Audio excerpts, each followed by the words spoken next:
Okay, the stream is up. We're ready to go. My husband will just have to deal with me doing weird D&D things out here In public. in public. Yeah. Thought about that a few times. I visited family, and it was like a D&D night. I'm like, my only choice is the living room table, and everybody hangs out in the living room. Everyone's just silently watching you. This is What the is this guy? worst. What is this guy doing? It goes from everyone Hopefully, just being like, "What is he doing?" to just weird judging the noise. decisions you make. Is it I'm gonna do flying? this. I got flying sausages. What's he doing harassing people in the kitchen? Like, yeah. It's gonna go from that to like you'd be like, "I'm gonna do this," and you just hear one person, mm. Just a very judge, just, I don't know about that one. Hmm. Just like a, Be like, what? What does that mean? Hey, what do you mean by that? Is Weed here? Yes. I was finishing something because it actually worked while I was not paying attention. Because, computer problems are awesome. And it did again. Sweet. There we go. All right.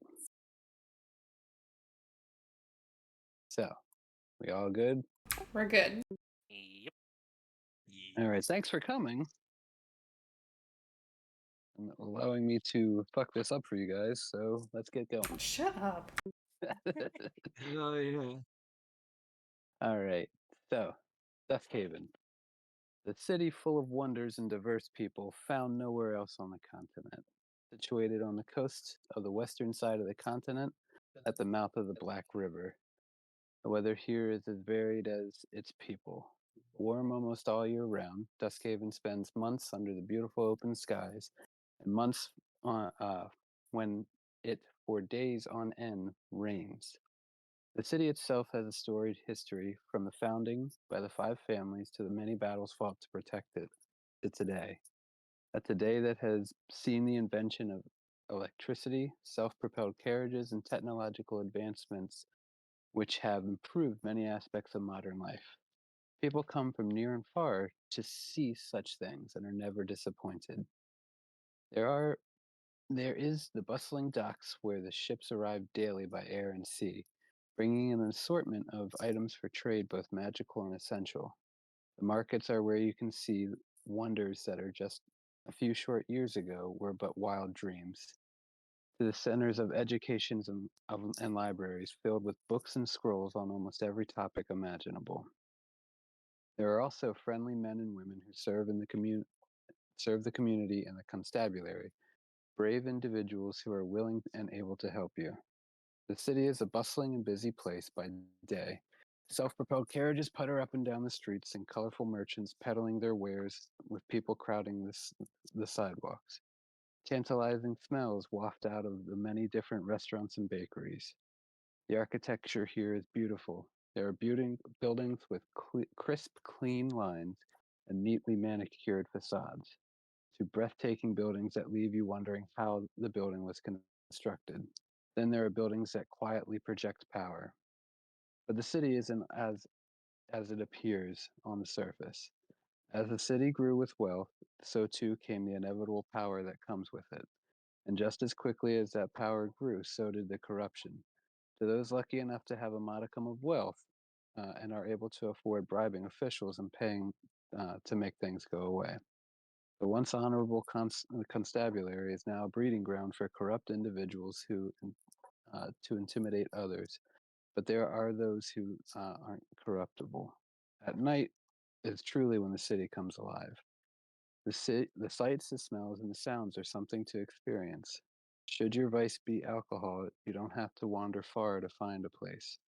If it's the pleasures of the flesh that sound more appealing to you, the gas-like district is able to should be able to satisfy your desires. If that's not enough, there's various dens with various substances to enjoy should you know the right people. But with as much money as moves in the city, there are those who control these things. It's these organizations that beyond a doubt rule the city. Secret organizations who wield power from the shadows with an iron fist. No major happening in the city takes place that an honest detective couldn't tie back to one of the organizations. Usually there is peace between them, but sometimes war breaks out. But our story begins much smaller, as a almost full moon shines upon Dusk Hollow just after midnight, illuminating a normally dark alley. The sounds of heavy breathing and pleas for help of a young woman pierce the night air. Desperately, she bangs on the doors in an attempt to receive help. In this city, if someone bangs on the doors after dark, it isn't uncommon for the request to go unanswered, chalked up to another individual who has indulged too much. Panic is setting in, and the young woman runs from door to door, begging and pleading for help, but no help comes. After several failed attempts, the realization that no one is coming to help dawns on this young woman. Steeling herself to run, she can so she can find help or safety. She looks back the way she came to spot any sign of the pursuer. The alley is eerily empty, and as she turns the corner. Strong arms grab her, and she screams as the hooded figure grabs and drags her to the ground. Instinct takes over, and she fights back, screaming all the louder. But those cries are cut short. The night air begins to grow unnaturally cold, and once again is still and oppressively silent. Moonlight shines down upon the hooded figure, bathing him and the still breathing, unconscious body lying in the street in a ghostly pale light. The hooded figure moves around the body, quickly scrawling something on the cobblestone streets. A slight chant breaks out as five other figures step from the shadows to begin a ritual, their voices picking up in tempo as the ritual begins to get underway. A flash of moonlight reflects off the blade of a well crafted dagger as the chanting grows louder, and the breath of the individuals can now be seen. The ground begins to glow around the body. The hooded figure stands and screams at the sky in a guttural tongue, places the dagger in the palm of their hand and slices, letting the blood run freely down their exposed arm and onto the body. With unexpected speed, the blade plunges down into the body again and again. The glowing around the body dims and fades as the last breath escapes the now still body. The hooded figure stoops down and makes one last cut before escaping into the waiting dark alleys as clouds begin to cover the moon. The dawn is brilliant and beautiful the next morning. Vibrant oranges, reds, and pinks wash the clouds that hang over the city. An air of excitement hangs over the city. Unfortunately for some, the new day means a lot of work has to be done. Supplies need to arrive safely and to be set up just right, and the final touches need to be completed before the day can begin in earnest. The market district is buzzing with activity this morning. A figure walks up to an old brick and mortar schoolhouse. Simple in its design, the building is deceptive in its size. On the sign above the main entrance, a copper dragonfly is carved and painted into a sign. Recently opened, this place is quickly becoming the place for people to come and enjoy. A figure enters the building. Upon entering, the atmosphere changes. While the outside is hard and imposing, like most buildings in the area, the inside is vastly different. The sweet smell of marigolds, lilac, honeysuckle, and citrus tantalize your senses as you enter, relaxing you as you proceed further into the building. The copper dragonfly is small but an up and coming gin joint. The interior is a mix of natural materials and modern innovation. The walls are lined with copper pipes that carry steam and water through the entire building, faint hissing sounds occasionally emitting from the joints. The chairs and tables are beautifully carved wood, embedded with small enchanted lights and plush jewel-toned cushions. Stone fountains and bowls are scattered through the main serving area, filled with lily pads and small fish. Buzzing with magical energy, small mechanical dragonflies flit between the tables, playing a whispered recording. Welcome to any who listen. The place is a strange mixture of natural and mechanical that seems to work despite the opposing aesthetics. Behind the bar is several steam machines that help mix the array of drinks that are served. A young half-elven woman focused on her tasks walked by the main entrance. With a little yelp, she jumps, frightened at the unexpected appearance of her boss. Would you like to explain your character, Kita? I would. Uh, Tending to the bar and walking through the various tables and always with a warm smile is a very tall, very voluptuous furball woman. She is roughly 7.5 feet tall. She has kind of light brown skin with patterns and patches of white across it. She has very big, beautiful green eyes, very voluminous blonde hair. And she is just tending to everybody that comes in and always has like a really warm thing to say and a smile on her face. She's kind of dressed in a I guess what would be considered like a steampunk Victorian-esque dress. It's very like red and black and frilly, and she's got this big wide brim hat on, and she's very Carmen Sandiego meets Mrs. Peacock from Clue.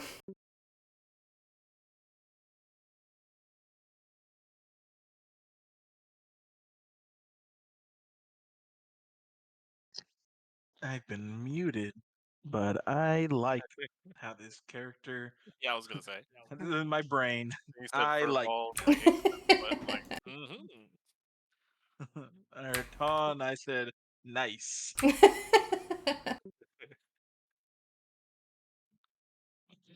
One fun little interesting thing. I still no name. You don't know her name yet. gonna have to ask in character. Well, he would know her name. I guess like Chonk's character has been here before, so he probably knows her name. Okay. But for sake of brevity, her name is Marigold, and um, she's referred to as Mama Marigold when her patrons come into the bar and talk to her. So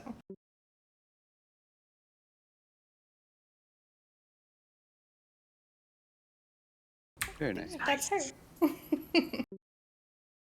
Hey, So the half elven woman who had jumped with surprise says, "Oh, excuse me, ma'am. I didn't see you there. I'm a little busy this morning getting everything ready. Oh, darling, don't you worry about it. It's okay. I know how things go around here. We have a lot to do today. Is there anything you need me to take care of in particular?" Oh, nothing in particular. We just have to make sure that we take care of all the plants, and we've got to get those two benches over there really cleaned because the folk that were over there last night were more than a little rambunctious. So we have to make sure that we scrub those really well before anybody else comes in tonight.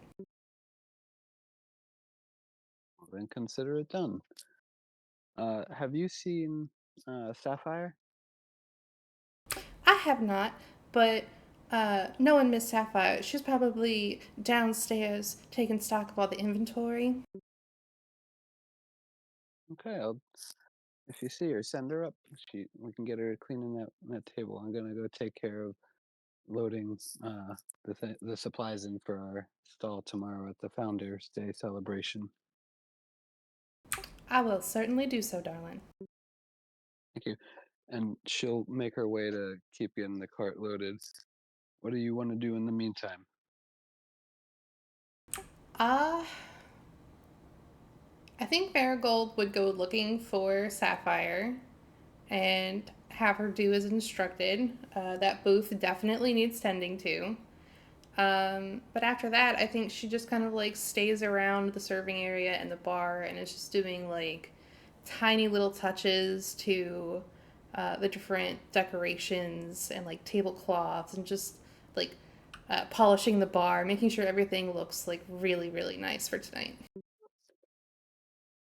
Okay. So you'll keep busy with your day, getting the bar ready and prepared for tonight, and I'll also help with getting the supplies ready to head out to the booth that you guys have for the celebration tomorrow. It's at this point that you hear a knock at the door. Entree, darling. Yes. You can come in. Oh, sorry. And you see stepping in is two officers.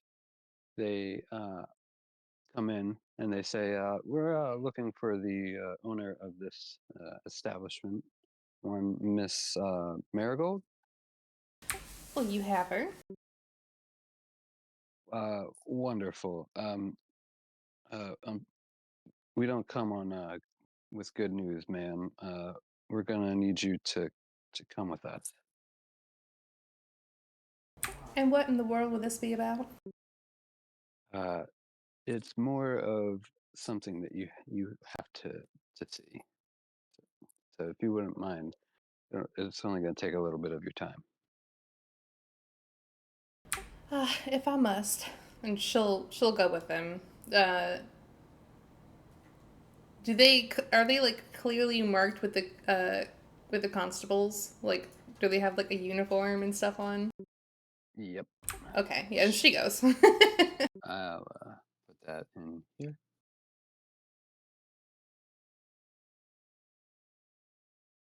So at this point, we will switch. Immaculate drip. We'll switch to Chunk. You see yourself walking down the stairs of your apartment. I see Because myself you're all just trippy. I'm just kidding. I kid. you as you're walking down the stairs, because you're another knock had been at your door. You go to answer it, but when you open it, Of course. you see the guards, similar to the ones that are in the chat there. They say, uh, "Sir, we need you to come with us right now." But it's kind of muffled in its in hearing it. But you you look at them kind of puzzled. You've just gotten home from work for the day, and Mm-hmm. they they repeat themselves again and again. It's almost as if you're hearing it through like a door, but they're right in front of you. Mm-hmm. But confused, you still walk with them, and time seems to move slowly, and even more slowly with every step that you take. Sense of dread coming over you. You just Mm-hmm. you're wondering why they're getting there and why your wife isn't home. What do they see with your character? Uh, Currently, right now, there's a figure who is um, wide shoulder but slim, probably close to 175 to 180. They're wearing some simple clothing, just a charcoal kind of colored shirt, button up sleeves go all the way down to the wrists. They have a wedding ring on, and on the opposite hand, they have two other, or wedding band. On the opposite hand, two other rings. This is, it looks to be early 20s, ashen skin, horns that, how did I explain they were? That's right. Yeah, his horns kind of come up and swoop towards the back of his head. He has a kind of 5 o'clock shadow with a nice mustache going on with curly hair that's starting to get a little bit long. He has eyes that are like a nice deep orange. The horns have a little bit of damage. One of them has a kind of metallic tip at the end, and he wears some nice little brown pants, black boots. Very simple but presentable, with a kind of What's a good shade of green? I should know more shades of color. Um, like a hunter green kind of cloak poncho with that's like a darker gray on the inside. Kind of just walking a little bit confused, but going with them.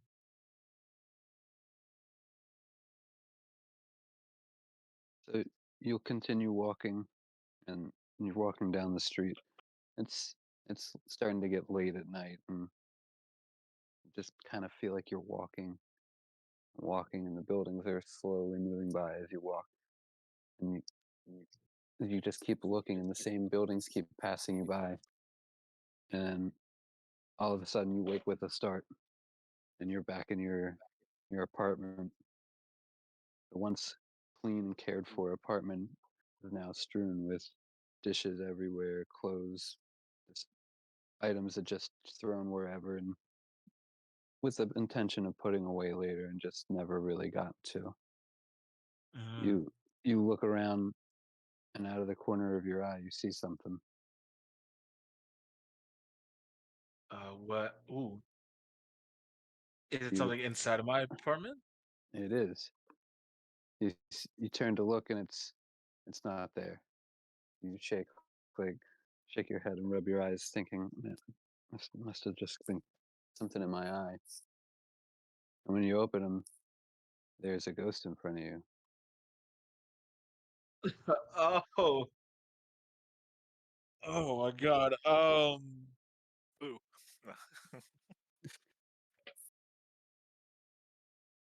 I look at the ghost and I rub my eye again.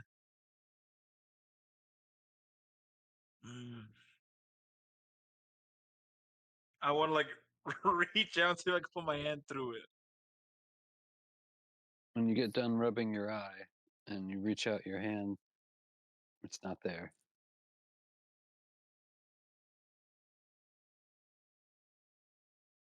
I Looking around, oh, go ahead. yeah. At this point, I just stand up and I kind of do a quick like stretch upon my back. I just like kind of clap, you know, slap my face a little bit, like clap both hands on my cheeks. Just kind of wake up. And I just kind of aloud to myself. I just go, okay, hijo de su madre, this is bullshit. I just like, and then louder, I just go, okay, so if there is a ghost, can come out. If it's someone just fucking with me, I'm going to put my clothes on, and I'm going to kick your ass. So I go to put my clothes on. And you do. And there, after getting your clothes back on, you look, and the ghost is still there. This time the ghost Okay. puts a finger up and does a like come with me motion with their hand. Oh. For a second there, I thought you were gonna say puts a finger up and flips you off, but yeah. Sounds like something I would do to my husband. Come back as a ghost just to flip him off. You see the ghost, and it flips you off. Oh my god, is that Patrick Swayze?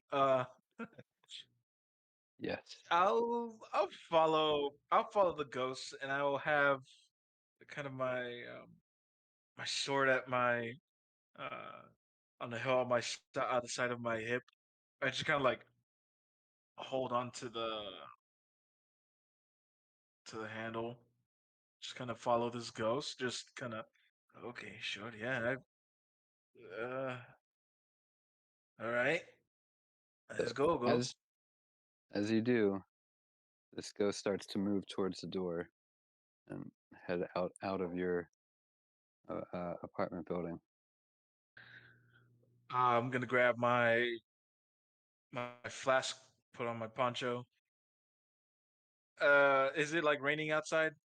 Is this one of those like it's Nope. always raining until the characters have to be outside. Okay, I'll put it on anyways.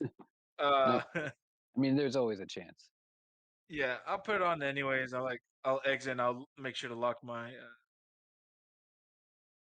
um make sure I lock my door. And as I'm walking out, as I'm walking out, I like trip over something like, I'll put it up later. I'll clean.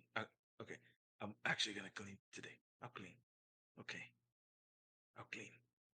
All right. And that's what he looks like. So Sorry, I said yellow. His eyes are red. My bad. Yellow, red. Yeah, I forgot. I changed that. Yeah, that's basically all what it right. looks like. I like him. All right. So from there, we're gonna change gears over to Karn. So you would normally arrive at work early, get there before most people do. You you're known in the office as what they call a gopher. You're mostly just there for running errands, getting people's coffee, doing the busy work. But strangely, the office is empty this morning as you arrive. No one's really there, and it's not uncommon for that to happen. But with a, with everything that's going on, you would think that there'd be more people here. So you set your stuff down and you go about your day and start reading the reports that have been piled up on your desk. Uh, Nothing really interesting, just busy work for the day. 'Cause you're still a new a newbie here in the constabulary. And what do we see there? you see a halfling, a well-dressed halfling. Um, say evenly proportioned. Not too big, not too small. Um, probably a little overly well dressed for his position, but it fits him.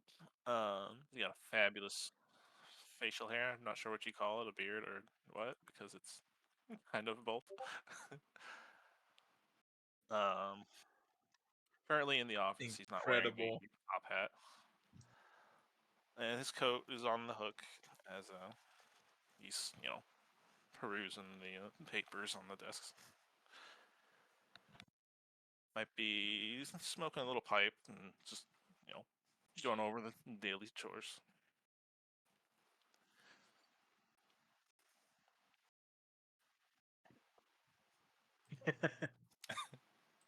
So as you're reading through the papers, some normal uh, officers come up to you and they ask, "I don't know your character's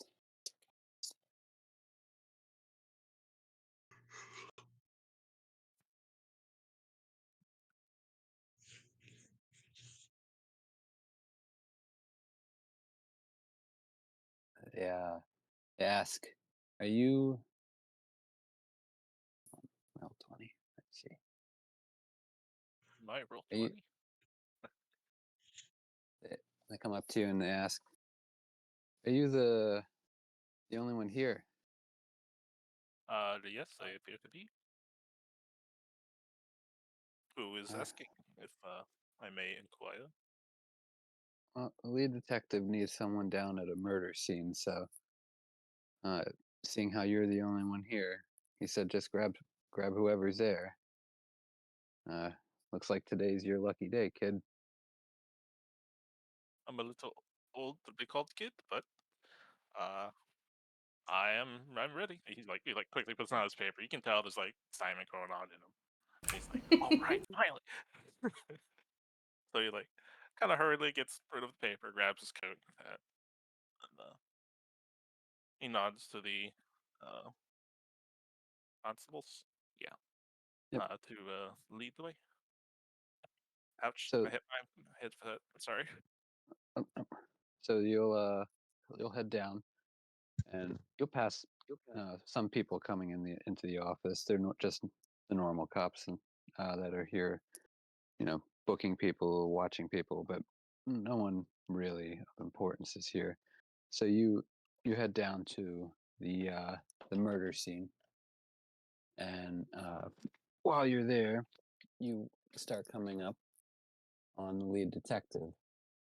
And you see him as he turned behind the police tape. And he turns and looks and like, oh God, this guy. They really got this guy. Do I know his name? You do. It is the lead detective's name is Ezra Cooper. Okay. Has our little hobbity friend makes his way over. He'll kind of brush off the expression that or the response he got, and just kind of nod to the detective, saying, "Hello, Cooper, Detective Cooper. Uh, what's what's what do we got?" Well, newbie, we have a murder here. It happened last night. No witnesses. The body was found this morning. As all of our other detectives are a little busy this morning with helping with security and whatnot for the Founders Day celebration. You're all I got, so I need you to get this one solved as quick as possible.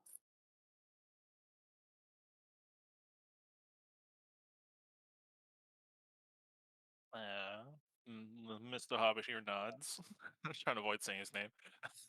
Mr. Hobbit nods and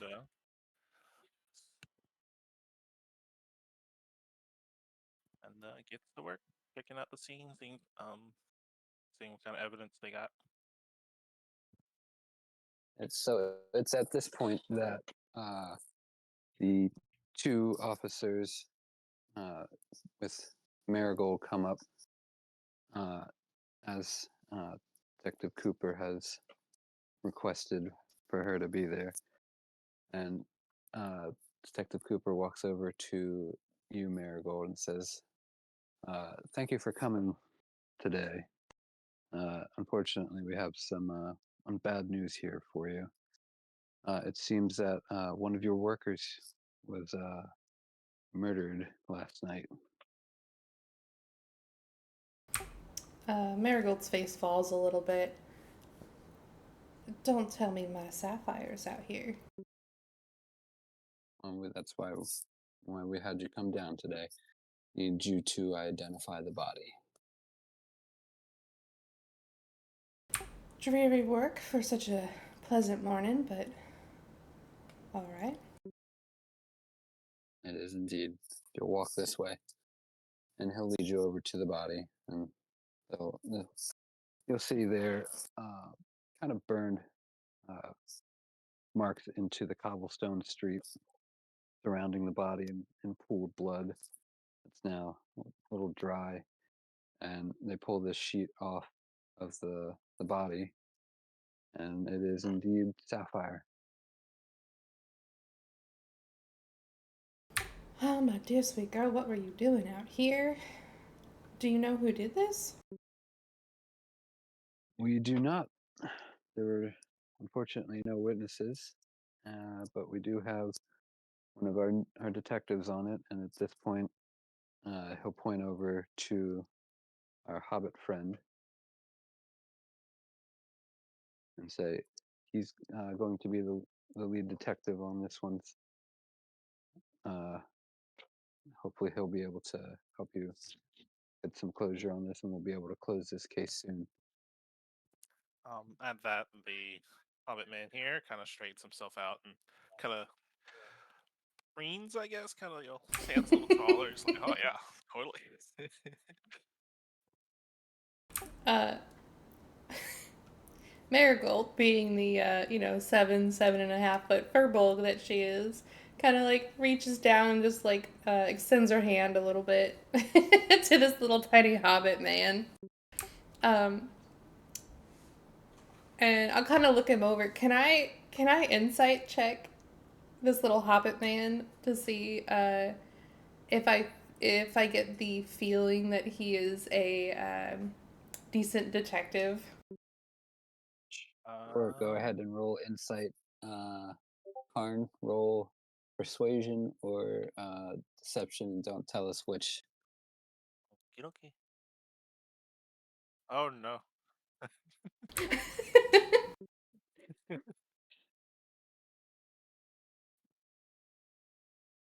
So uh, you do beat it, and you do get the sense that he does know what he's talking about, but you don't know if he's actually had a whole lot of experience in doing this, other than just coming out of officer school.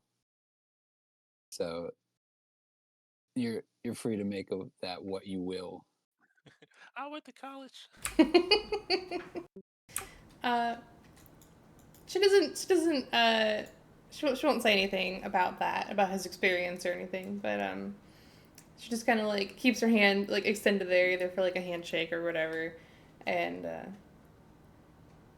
just kind of quietly says, "Anything you need at all to help with this situation, you just let me know. Um, I run the little gin joint right there, and anything you need at all to help with finding who killed Sapphire, um, you just come and ask."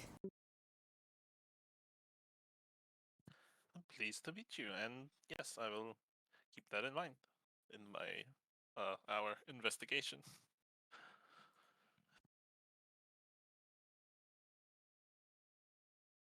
It's at this point that Chunk's character opens the door to his apartment across the street from where the murder scene has happened,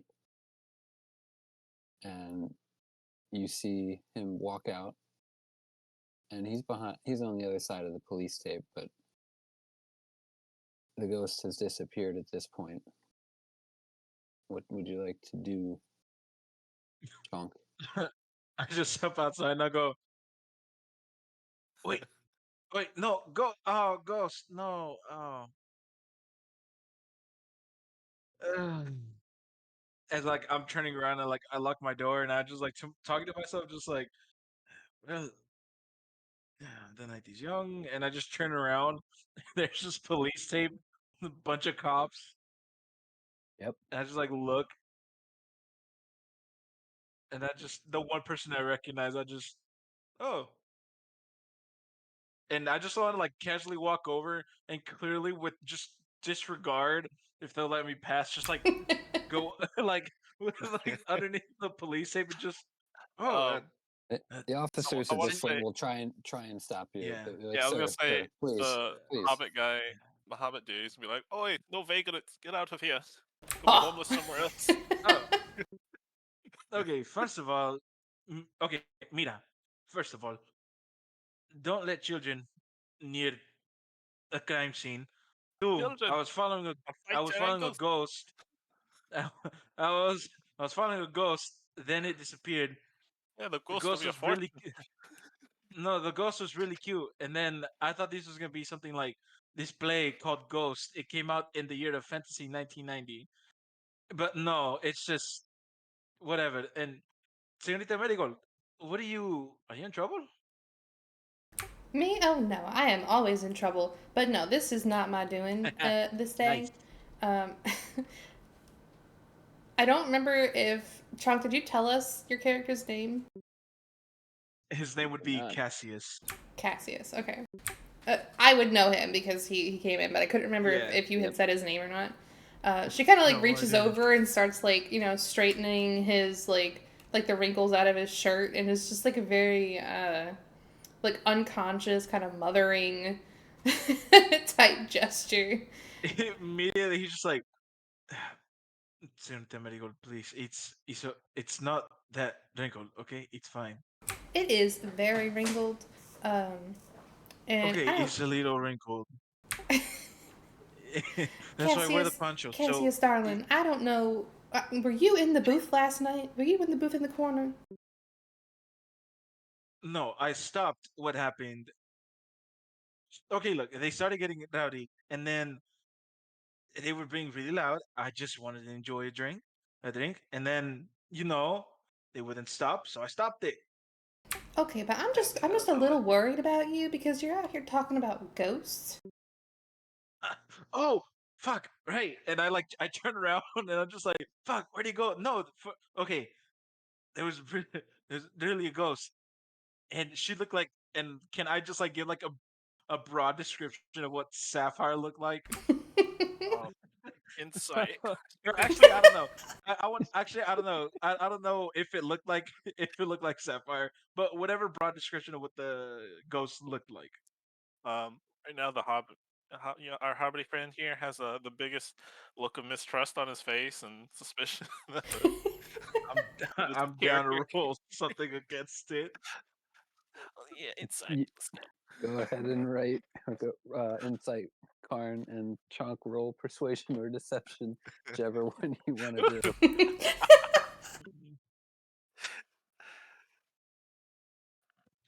Oh my god. Hey, Nice. Can like hmm. I don't want to say which one I rolled, but I do want to say that I win. Uh, Oh my god, Chuck. I don't know. well, It's not a obviously. competition. Game It's not a over. Thanks for competition, coming, It's but not a guys. competition, but I just want to say that I won. it's not a competition, but I win. But yeah, I'm just like, I'll give a broad description of what the ghost looked like. And I was like, hey, yeah, I was having this weird dream, and then I just point at the cops. You guys were kind of dead, but in an ambiguous way. I don't know what that means. And They look at then you strange, like this guy's probably drunk. and Hobbit then guy not. okay, not yet. I'm not. Okay, and then I woke up. These ghosts was kind of looking at me. I was just in my underwear, and then they told me to follow, and I was like, okay, let me put my clothes on, of course. Um, And then hearing they that, were still dead, so I think they just like it was also a peeping tom kind of because they kind of watched me put my clothes on, which is like kind of weird, but also like kind of fun. Uh, wow, I'm going directions I did not know this character was, our but hobbit, our hobbit friend here and shaking his head. I stepped outside, and the ghost just disappeared. So what's all of your deals? And I look at everyone else around. This is nothing. I'm gonna erase some stuff on here.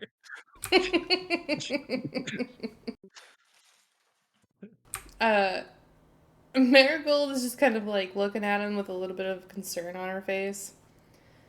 Cassius, darling, you know who this ghost is. It You does see her look. darn near every night when you're sitting in my gin joint over there. It does look a lot like Sapphire, which is super weird. Do you think he's a sign? I mean, darling, if it looks like a duck and quacks like a duck, it's probably a duck. And by duck, Okay, I mean Sapphire. okay. So you think she's hitting on me? Kind of a weird thing to do. No, She's no, seen me. Cassius, that is not what I'm saying. Oh, okay. I thought we were going more of like we got to file something against her because like she's peeping on me while I'm sleeping, and that's like crossing boundaries. So, Well, So anyway, what's going on around here? I just took a our look around.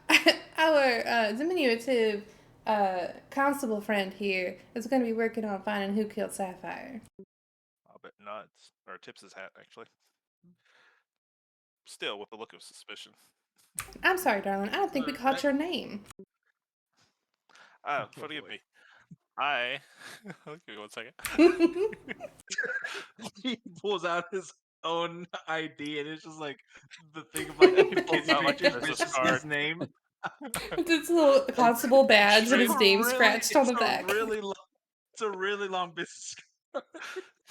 He got like with a little flourish, he whips out his card. He kind of straightens out his arms. He stands up straight, kind of clears his throat. They carry cards. I am Don's Master Doctor Lord Wilhelm Trebecula, the sixth Senior Junior. Constable Wilhelm, then. Wilhelm. Wait, Wilhelm. Wilhelm. Yes, please. or you may call me my lord, or doctor, or I don't think master. so, darling. I'm gonna call you Uh, Will. Ezra will pipe in at this point and be like, just call him Wilhelm. The, Although I prefer if you call me master. I will not be that, doing as that such. Thank you. Okay, Suit yourself. so what's the thing? So Willie is the one in charge here. Who's uh, Willie? Ez, You. Ezra will say, yes, he's going to be the lead detective on this one. If he if you need anything or he needs anything, please do your best to cooperate with him. We don't need this Yes. getting out around the town all before the celebration begins. Do as he says. Cooperate with me completely. Call Ezra me at this master. point is going to shoot you a look of like, don't let this go to your head. Uh, Okay, so Sir wait, could I Wilhelm here kind of cooperate? How? rolls his eyes, but kind of like uh, agrees. Like, yeah, sure. It's like, yeah, I'm not gonna. I'll behave, sort of. Um, I guess head gesture, nod. I'm not sure what you call it. And Ezra will walk off at this point and just start knocking on doors, helping the other officers to seek to or interrogate witnesses around the area to see if anybody saw or heard anything. And you are left with the the body, which is again just it's been uncovered, so you Does it? so that Mm, Marigold could be or Marigold could identify it. Um, Question: is there a smell? Not other than the normal uh, routines that a body goes through Okay, after that's kind of what I meant. after death. Yeah, just the normal Okay. routines that the body goes through. Nothing out of the ordinary.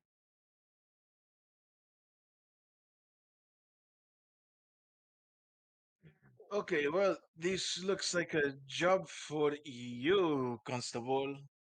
I'm gonna go. Is Well, like Miss Marigold, is there anything you need me to do? I don't know if I'm on. And then uh, I'll look I am and I'll sorry, whisper. sir. I'm gonna say that. Then I'm gonna look at the constable, look at Marigold, and just like lean in to whisper, or like ask her to like come down to whisper because I can't lean in 2 feet up. Uh, and just whisper like, "Am I on the Am I on the job tonight? Wink." And I audibly say wink. Honestly, I am not sure at this time because we are now down one servant girl, and I'm not sure that Ruby inside is going to be fit to be serving drinks tonight. So I'll have to get Mm-hmm. back to you on that one. Mm-hmm.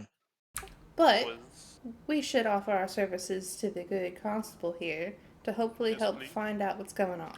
For, Constable, for a second, I am for a okay. second, our Mr. Wilhelm here, or Mr. Trebecula here, uh, had a slight look of pleading on his face when she said, "You'll both stay and help." He's like, "Yes, please." For just a second. Cassius turns and like straightens out his poncho and his clothes, and he like takes a deep bow and he says, "Doctor Constable Willie, whatever. My name is Cassius Metzley. I am here at your service as Senorita Marigold has asked me to do so. I don't know what to do. That's a dead body. Do you need me to get rid of it? I can do. I Not that I know how to do that, but I could probably put something together. Maybe. um, I think I've spoken too much, Miss Marigold. enemy, my I forgot your name again. Cassius? Cassius. Okay. Here, I'll Uh, change it on here. oh yeah, I should probably clickety click. Oh Cassius no, still says my name. Metzley. Metzley. Metzley. There we go. I am Cassius. Nice. Okay. Um. So, um, I'm Mr. I'll say junior detective. I'm not sure exactly his rank at this point, but Intern. intern detective, uh, Rebecca, Un, Understudy. understudy. Yeah, unpaid detective is wild. Absolutely I don't get wild paid. thing to do. He gets paid in the exposure. It's fine. He gets It's paid part of experience. the yeah, it's part of the Ex- learning experience and training. PTSD. Yeah. But yeah, you will ask, Cassius. So, do you? What about you? How did you know the victim here? Well, Miss Sapphire was quite, well, not quite, was very charming, very nice. She was one of the serving girls at Miss Senorita Marigold's establishment. I both frequent there on my own time and work there. I see. I am a contractor for Miss Marigold, I suppose. Was this acquaintance a more intimate one? Well, with the ghosting, I suppose Oh, it turned into that.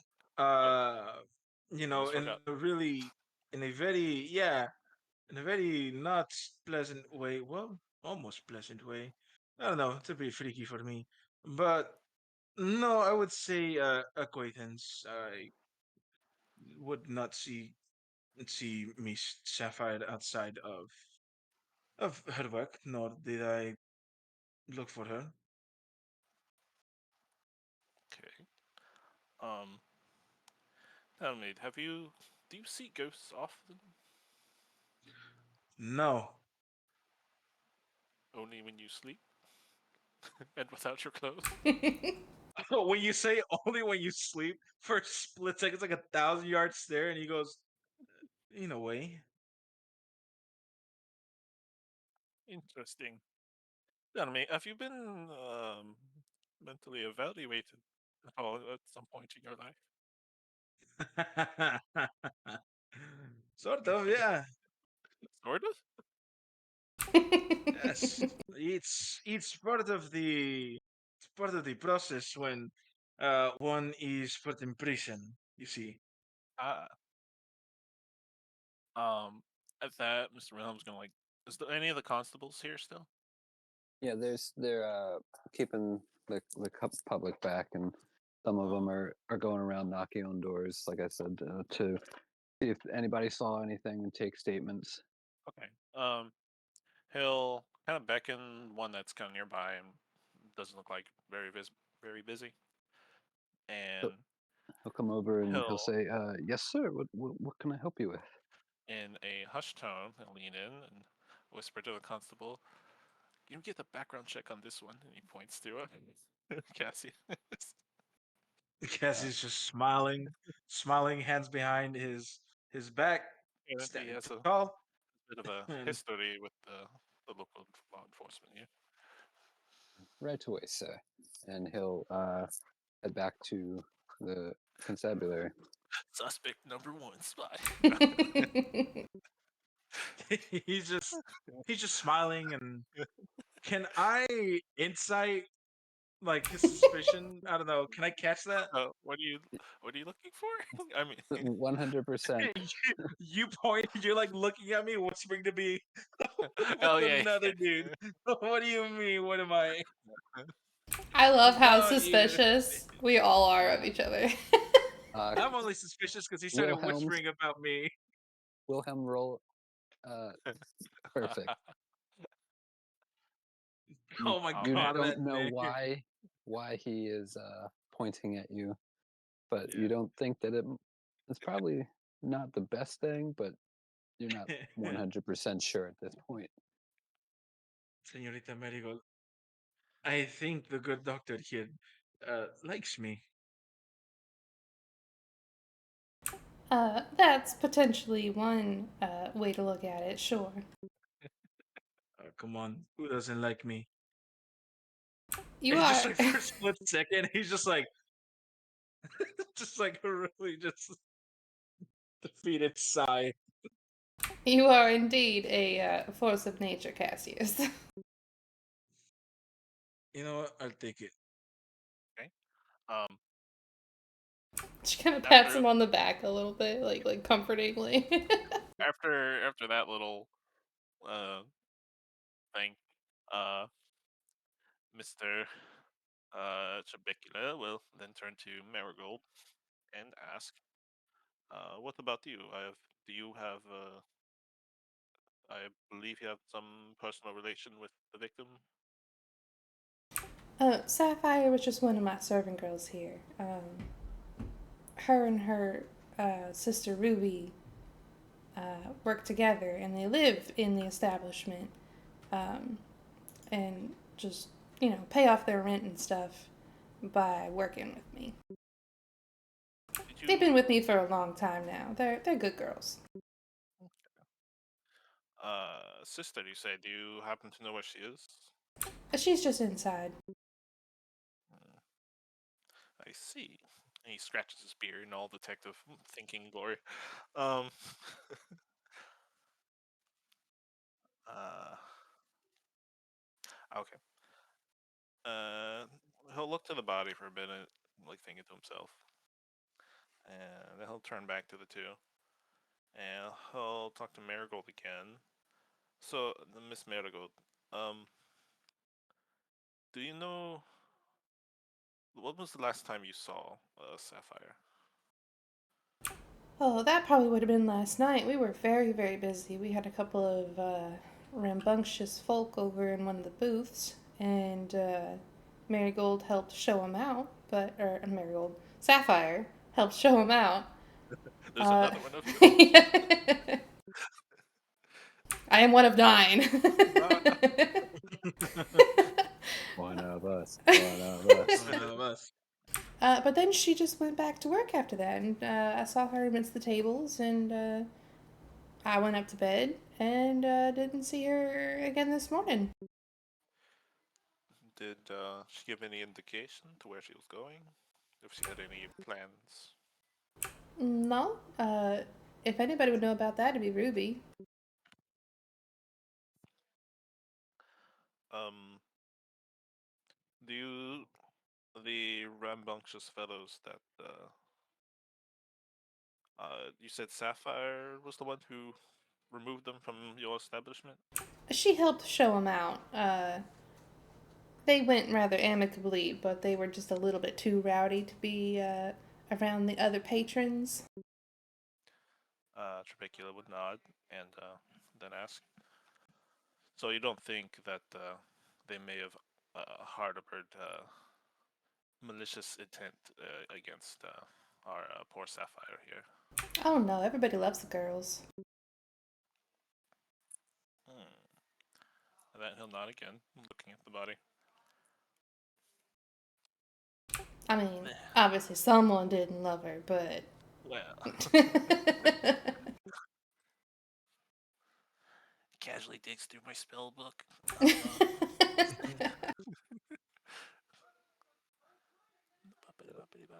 It's at this point that you see, uh, or hear rather, a carriage pull up, softly puttering up the cobblestone street, and it stops just on the other side of the police tape, and a couple of medical doctors get off and come over to the body, I and am a and doctor. and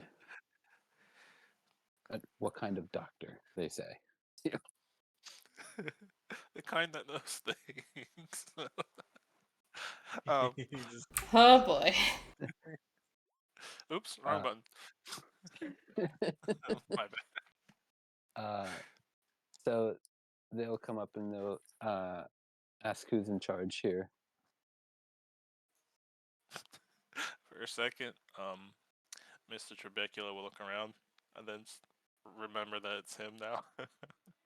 Marigold kind of just nudges like push him him very back. gently. Yeah.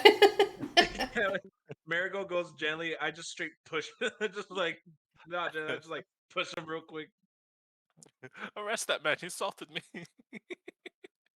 You went turn around. Oh my god. Um, So they'll say to you, we've been instructed to pick up the body and bring it down to the morgue. Are you done everything here? almost. Give me a few more moments. I'm sorry, I can give you like 5 more minutes, and that's it. We got a bunch of stuff to do today. Mr. Trebek will just like give him a look, just like get off my back, sort of look. And then he'll move you over to the body and then cast detect magic. See if you can get any magicy magicness going on. As he does that, can I also do a thing? Sure. I want to go ahead and use what is the actual name of it? Divine. I want to cast, or I want to use divine sense, Oh, I thought you were gonna say divine which smite. And I'm like, whoa. I want to walk up behind him and just absolutely just wreck this dude. No, I want to What you call. didn't know, this is a PvP one shot. Ah! It's like real Clue. Wait, what's Murder, going on? murder Ah! Clue. Die. All right. Oh, So that's funny. you cast detect magic, and I mean you get the sense of magic on people around here, yourself included. There's some on Cassius. There's some on Marigold. One or two of the officers have maybe some magic items on them, but other than that, the only real magic that you're able to detect is just the faintest traces of conjuration magic around the body, just encircling it. And I'm reading what divine sense does here. So give me a second. Let's say while you do that, Mr. Divine sense allows me to within 60 feet of me until the end of my next turn. I can know the location within 60 feet of me. I can learn the location of celestial fiend or undead.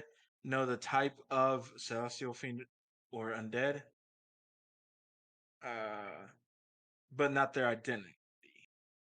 So, just want to see if there's some, I don't know, some nonsense, some hubbub, some nonsense going around here.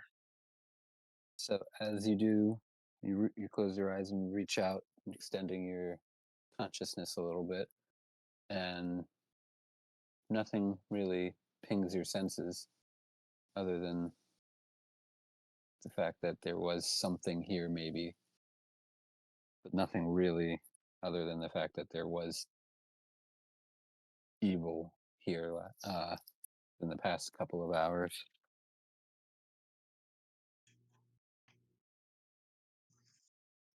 Like when I open my eyes, instead of being like the black with the red, they're just fully black. And then I kind of blink, and it goes back to the way they were, which is not really any less unsettling. But um, I just look around. Nothing, nothing strange that I picked up through my own senses. From the detect magic and the traces around the area, do they form any definite shape, or is it just like a general? There's some conjuration here, or is it like could you like trace it? 'Cause I was thinking of like if you could like with prestidigitation, like some like dirt or chalk or something, and just kind of mimic the outline of the magic you detected. I mean, you can certainly try if you'd like to. I mean, but uh, it's just the faintest traces of conjuration magic. Like you're only picking up that there was some conjuration magic there, Okay, but so not definite. Like you can, okay, it's not like pinging. Like this is conjuration magic. yeah, there's no like um I don't know I'll just say holographic, quote unquote, lines or something that he can trace out for others to see. Let's see what skills would that be. Let's see. Loading. If you would like to make a sleight of hand, you can certainly try. DC is going to be high on that. Can Assist I was. assist? Or can I give it a go? I don't know if I can give it a go if I could assist. How would you like to assist, rather? I'll just like a slight change to what I'm doing. I'm gonna minor illusion retrace or try to recreate what's the traces that I'm trying to trace out. But yeah, go ahead. Okay, so you're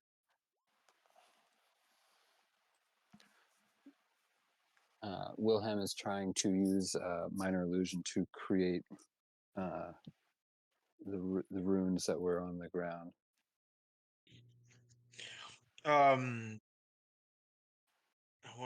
I want to use what do I have in my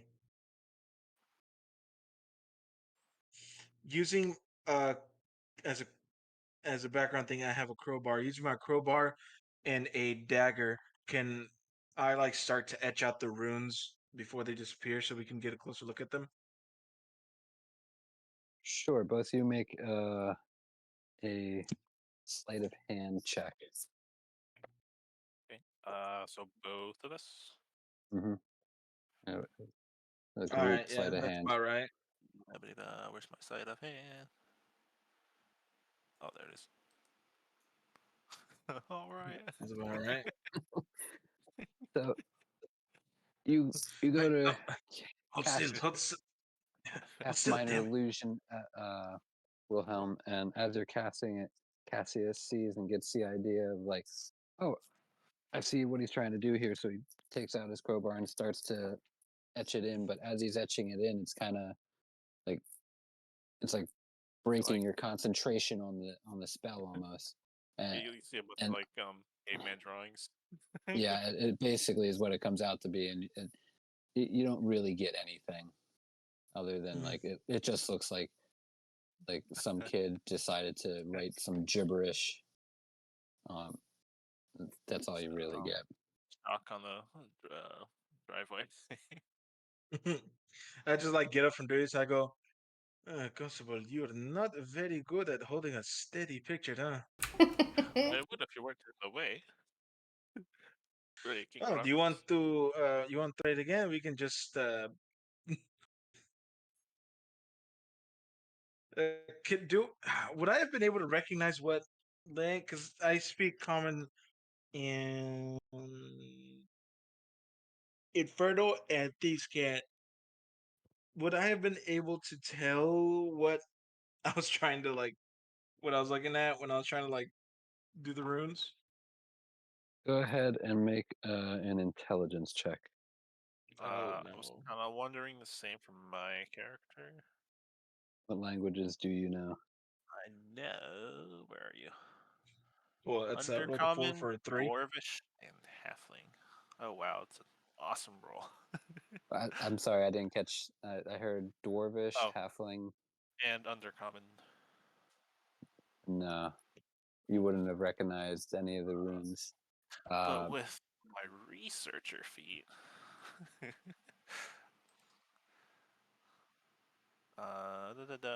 when attempting to recall information about the secrets of the multiverse, if a sage doesn't immediately know the information, they usually know where they can find it. you know that you could find it at one of the many colleges, but other than that, you not really. Hmm.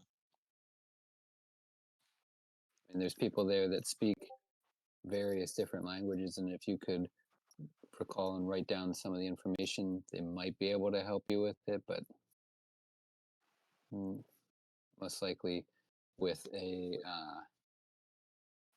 4 on your sleight of hand to do minor illusion, you're probably just going to come up with like uh, a really crude drawing of a stick man like on a horse or something like that. And they'd look at you and be like, I don't even know what this means. What does this mean? I want to step back. Miss Medical, do you were you were saying earlier that there is a chance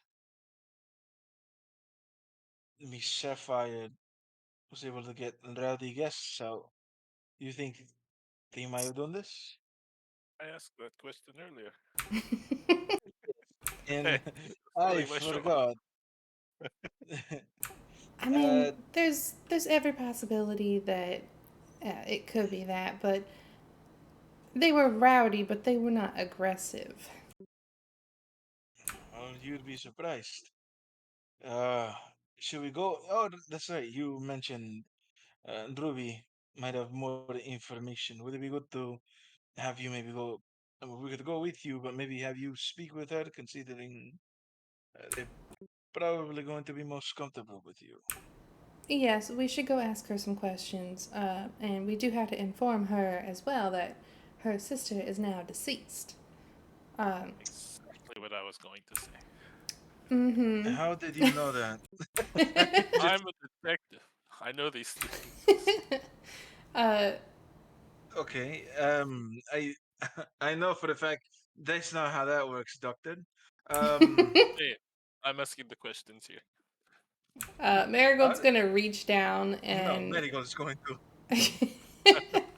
Marigold's gonna reach down and just kind of like use prestidigitation to clean Sapphire up a little bit. Obviously, like she knows she's dead and there's blood everywhere, but she's just trying to like make her at least a little bit more presentable. He's going Um, to do that. does she have anything on her that would look like a keepsake, like a necklace or a bracelet or anything that Make an Marigold would know about? You can make a investigation check. See if she has anything on her. Huh. Ooh. Ooh. Nice. So on a She's so much money, dude. natural 23, Mm-hmm. you would know that she carries wears a ring on her finger, and it's just a simple ring. It's just a silver ring that you know that she talked about from she got from her mother, and you can try and take it off her hand if you want. Yeah, I very gently take it off, and as I am, I I mentioned to Wilhelm, just gonna take this for her sister.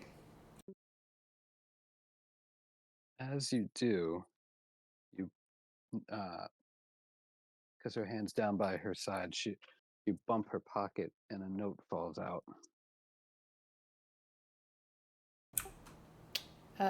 I pick it up very gently, make sure that, I don't drop it in any blood or anything, and I palm the ring and open the note and start reading it. We just got a letter. I wonder who it's from. Uh, you'll We notice just on got this a letter. note, it's We just got a very letter. fun. It's Wonder- That's wrong. uh, you'll notice it's very fine paper, and the handwriting on the paper is incredibly well written, and it's addressed to you. Mm, And, okay. in purple ink, it says,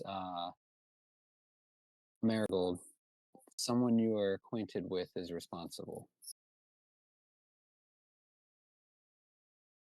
Hmm. That's it. Drama. That's it. And is Wilhelm like able to see the note she's reading? Because I know she's like 7 foot something, and Mr. Wilhelm's like 5 foot. I was not trying to hide it at all. Okay. It was very much like this came out of her pocket. I'm gonna open it up. Okay. So I guess if Wilhelm was able to like see the letter, he'll look at Cassius. I knew it was you. Next, Cassius like kind of drops the demeanor he's had and like a much more serious like and stern face as he looks down. He's like, "Excuse me." You are not excused. He like squats down to get because you're a halfling, right? Yeah. Yes. Yeah. So he squats down to kind of get closer to your height. And he says, "Constable, I did my time in prison. I'm a reformed man. If this was me, there wouldn't be a body. We're working with someone who's clearly trying to send some form of message here in a very obvious way." I don't know about the second part, but the first part is definitely true. Mr. Cassius over there is very good at his job. I see. Thank you. I believe it is. Where's that I believe constable I it is sent? obvious. Hurry up! Hurry up! Hurry up! I need his background. I I want I to know where he believe lives. it's. I believe. Oh, I live. Right, I just walked out of my apartment, but I I believe it's obvious since there is not in her pocket. I think it's trying to send some form of message for. Uh, I don't know what reason, but that's my go-to. It's Well, what I would do. well, I think that we should let these medical men over here take Miss Sapphire's body, and we should go inside and talk to Ruby Onward. because Exactly what I was she going. she goes to start explaining her reasoning why, and then he just says onward and starts walking into her gin joint, and she just stops. As Well, we're walking, I just it's okay, Senorita Marigold. I'll listen to your reason. oh, thank As you, we're just like Cassius. walking and going. So the medical people will gather up the body and put it back in the in their carriage. Couldn't think of the word. Say, And It's just a start hearse. kind of. So uh, and they'll start making their way back down to the way they came, and the constable start cleaning up everything, and they'll go and get some buckets to start washing away the blood. as And let's say as yes, Wilhelm like goes past them while they're doing their thing, um, he's gonna say as he walks past, um, make sure to store her well. I want her fresh when I, just in case for later. they'll Ew. both look at you. Everyone has a slow head turn moment. Exactly. They're like, Evidence. You don't want to spoil the body in case there's something more can be discovered. I am the detective. right. Don't ask questions. I have I'm no point gonna have asking to you questions. rethink helping you in this. Mr. Wilhelm, you really have to think about the things you're saying.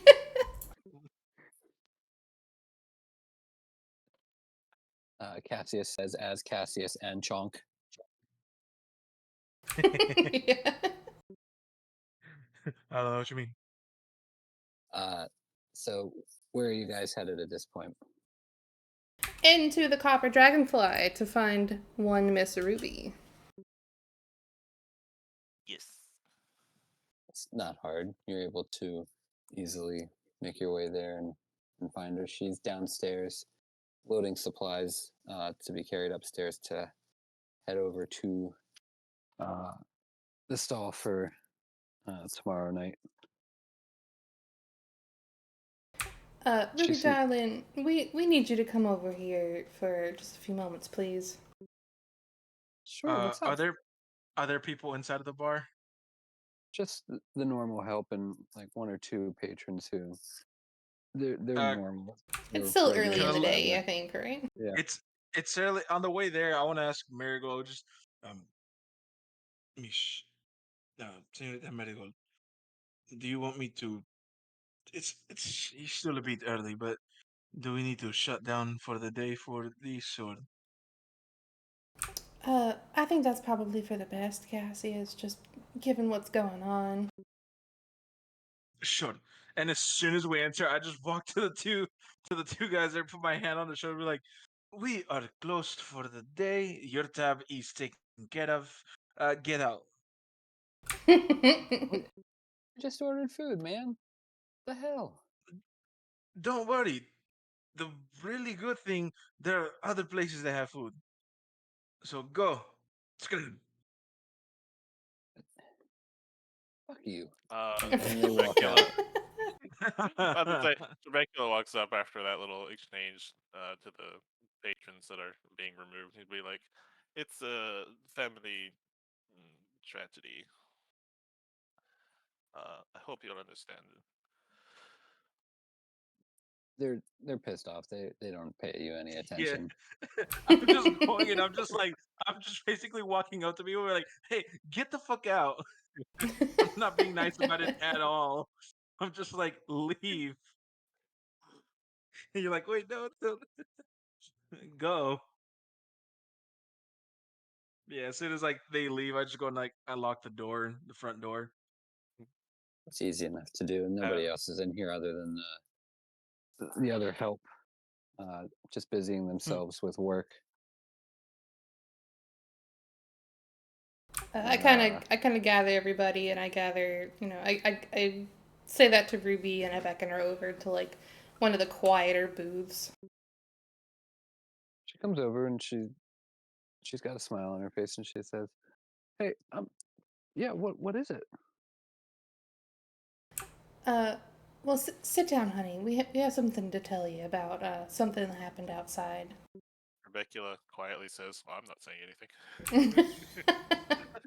Your friend, you tell What? her. And she looks over Yes. at Ruby looks over at you, Trebecula, and what happened outside? I very gently, lead her down into a seat, and Dracula just directs his gaze towards Marigold to kind of like direct like put my Ruby. hands over hers on the table. Ruby, darling, we got visited by some constables this morning, and I'm very sorry to be the one to have to tell you this, but it seems they found Sapphire last night in one of the alleys, and she is no longer with us. What do you mean? I mean, she's dead, darling. Someone killed her last night. He's pushing up daisies. No, God, I it's want to be behind these two. I just I just face palm just so hard. Just she'll start to break, like you can see like the disbelief on her face and like and and uh the unwillingness to accept that what you're saying is true. She can't be. I just saw her last night. So did I, darling, but I saw her, and Mr. Cassius saw her, and this constable, Mr. Wilhelm over here, saw her this morning with our own 2 eyes. 6 eyes? 2 eyes. She like brushes off the confusion for a second, and then she like unfolds her palm and hands Ruby the ring. At this point, she'll just start breaking down crying. I don't say anything after that. I just wrap her up in a big hug and just let her, let it out. Mr. Trebecula has that look of unfazed. I was expecting that to happen. I think in the background, just a very professional and just avoiding any sort of give right now. Cassie's just in the back. She'll break down as she's crying. It takes a couple of minutes, but she finally is able to speak and say, "What happened?" Well, that's what we're trying to figure out. I know that Sapphire was here last night. She was working, but I didn't see her before I went to bed. Do you know if she was gonna be doing something after hours last night? Last time I saw her, she was finishing up uh, with the dishes, and I had finished, and I was headed off to bed. Do you know if any of the other girls knew or had seen her after that? Oh, we were the last two awake for the night. Must have Hmm. been around midnight or something.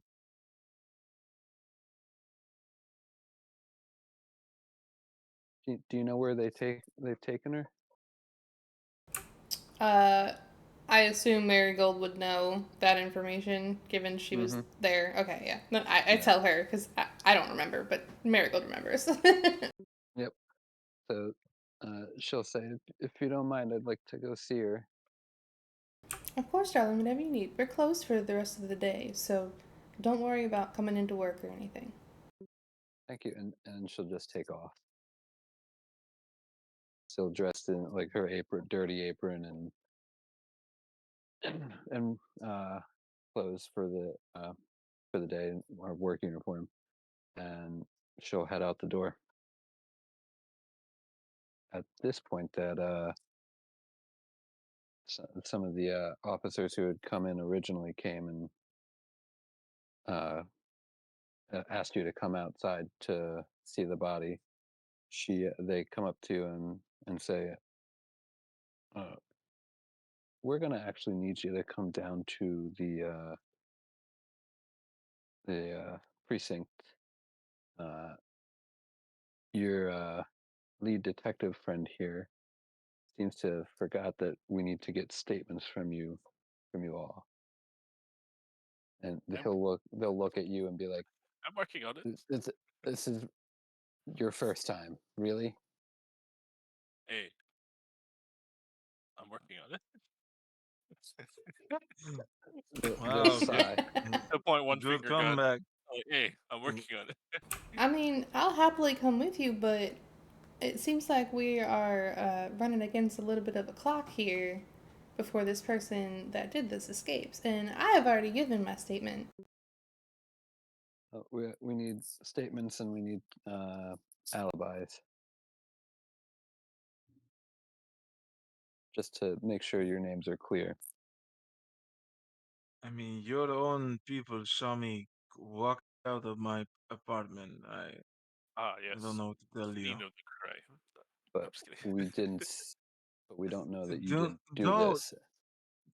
don't stop giving them ideas. Did we interrogate ghosts? Do we have a necromancer on hand? I'm No, just we I don't I have a I necromancer on hand. They say. I thinking couldn't out I loud. couldn't I couldn't sense the ghost. I would have been able. I should have been able to, if they were still around.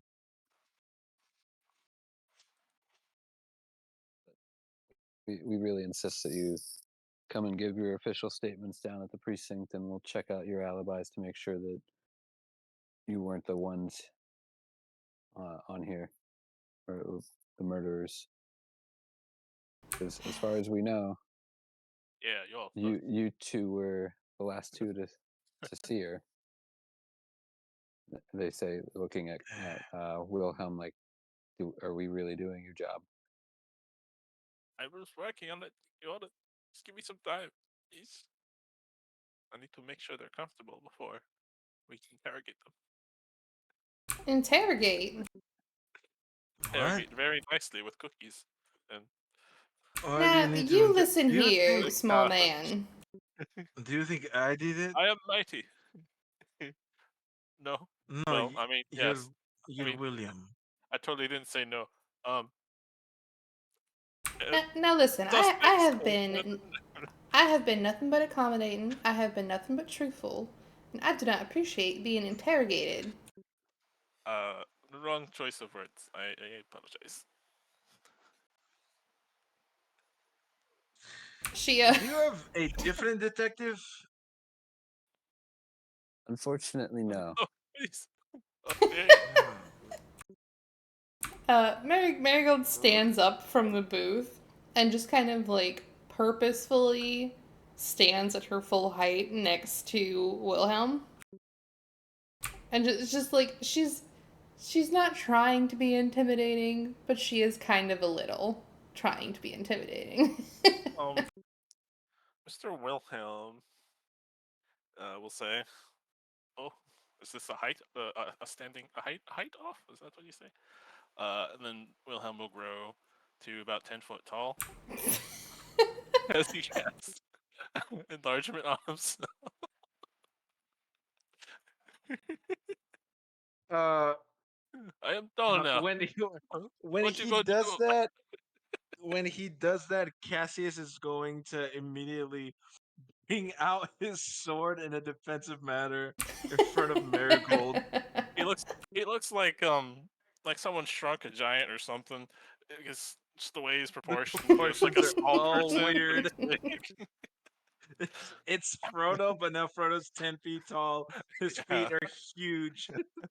His feet are as long as he is tall. There, I am tall now. Now do I have authority? I just I pull found out my my spear. sword. Are we really about to do this? I Why don't the think sword? this is I'm not going to why fight the you. spell. I want to be At this tall. point, the officers will kind of get in between all of you and be like, I do this this is once a day. enough. That we're What is we're he going down to doing? I have no fucking idea. The hardest thing. This is You this wouldn't guy is understand this the struggles of my people. this guy. He's new in our office. He's been there for a month or so. He I can A month tell. and 2 days. I don't. I don't recognize this fellow. I don't know it, you either. And I it's just just like standard procedure. We need you guys to come down, give your official statement, and we'll check out your alibis. I sheathe my sword again, and I'm just like, ah, geez, things change in 30 years, huh? Okay, sure. Let's go down to the precinct. The now giant Trabecula nods and waits for everyone to go ahead.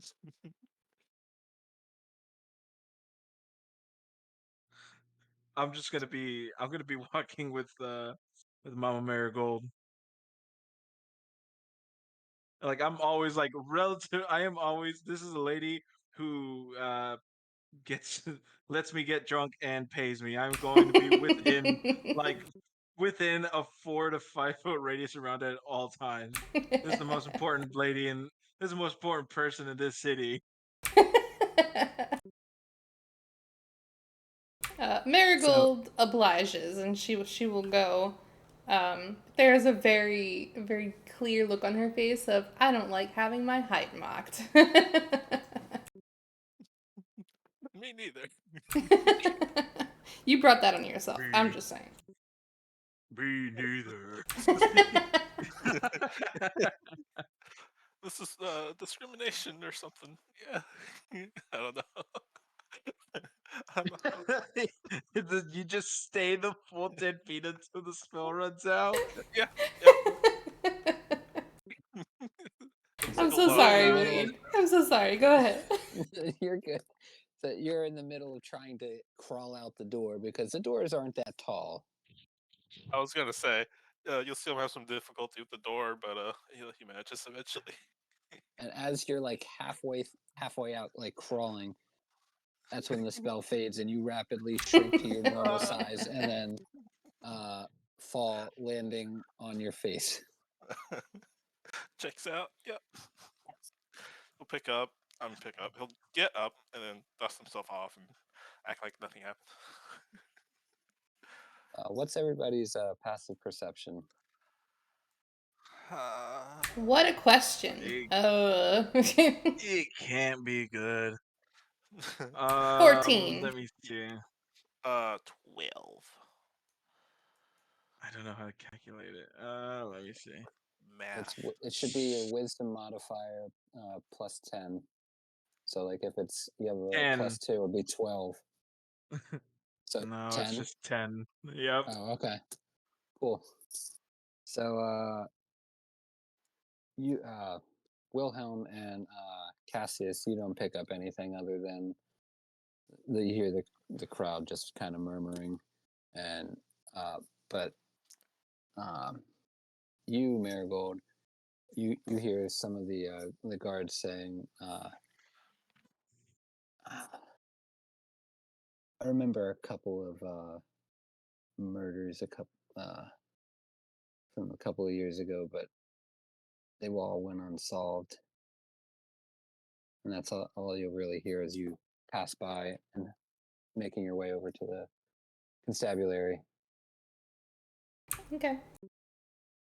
Making our way downtown. So we come to the constabulary, and the officers will direct Marigold and Cassius to one of the interrogation rooms and say, This is just a formality. The room isn't very decorated. It's mostly just like a room with a table in it and chairs around it. Walls are plain. Nothing really special in the room.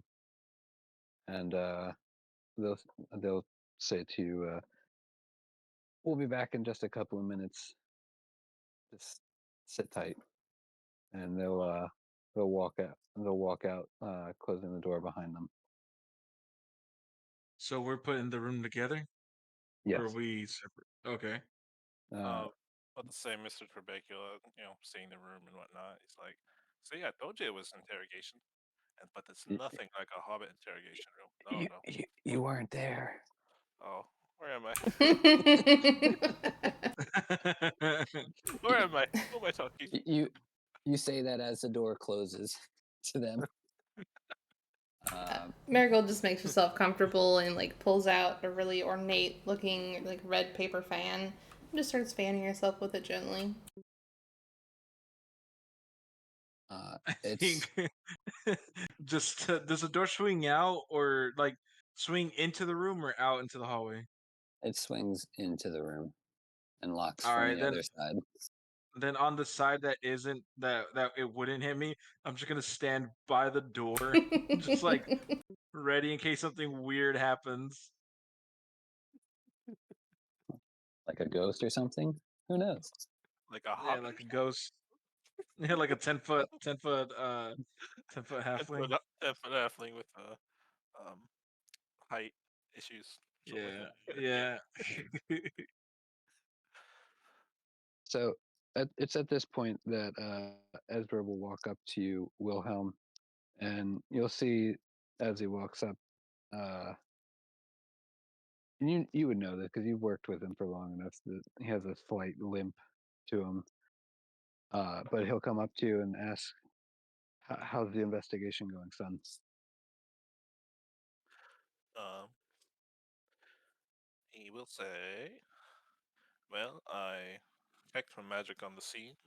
There was some conjuration in the area. I believe our victim, Miss Sapphire here, was a key part of some sort of ritual.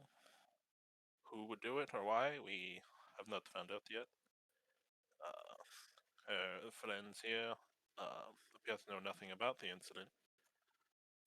Uh, from what we could gather, she was just going home after a normal day before the incident occurred.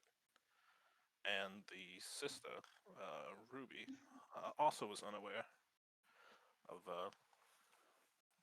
the unfortunate incident." Okay. Did you find anything else at the crime scene? Oh yeah. Um, there was also a note that Miss Marigold has, I believe, still, and I think a ring. Was there like a ring? Someone have a ring? There was a ring that was a keepsake that I gave to Ruby. Yeah, he'll mention that too. Okay. Well, let's go get their statements, and uh, both Ezra and uh, Wilhelm will walk into the room. Wilhelm, Ezra will say, "Go ahead and take a seat," gesturing towards his seat. And as he walks in, he sees you there, and uh, Cassius, and will direct you towards your seat again. I'll just I'll just walk over and take a standing position behind Marigold, where we're now just the same height. Or uh, maybe I'm like 2 inches taller than her now. Wilhelm, Maybe. as they walk in, Wilhelm kind of like preening again. It's like, oh, look at me, I'm so important. Sort of look about him, but yeah, he's just following this Ezra's lead. So Ezra will look to you, uh, Wilhelm, and get a little look on his face, like, "No, I'll take the lead on this one." So, uh, as part of our ongoing investigation, Wilhelm here might have informed you that we need to get your official statement. So I need to ask you both some questions, if that's all right. Well, it's not like we have much of a choice, but go on. So we know that you were the last two to see her. Uh, where were you after you last saw her?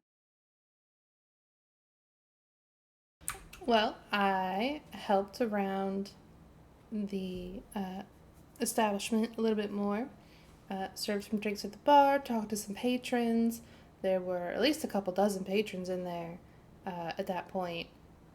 Um, any of them can tell you that I was there. I'm a little hard to miss. And she just kind of like gestures to all of her. I don't doubt it. And then, I guess a little bit before midnight, I went up to bed. And you, sir, Yes. where were you?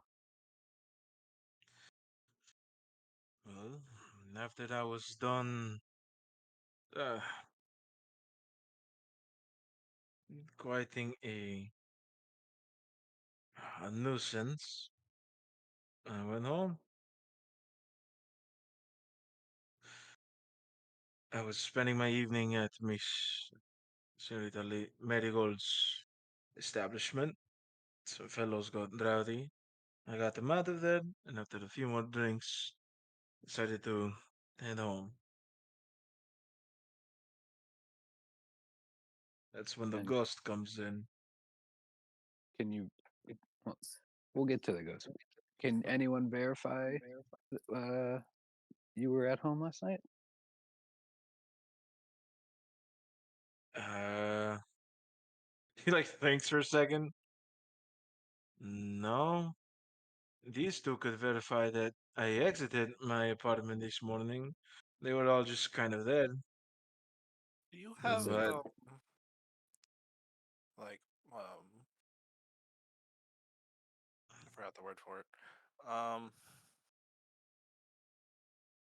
do you have proof that the apartment is yours? Shebekula still I suspicious mean, of whether it's his apartment. yes, I do. That is where I live. I've owned that apartment for.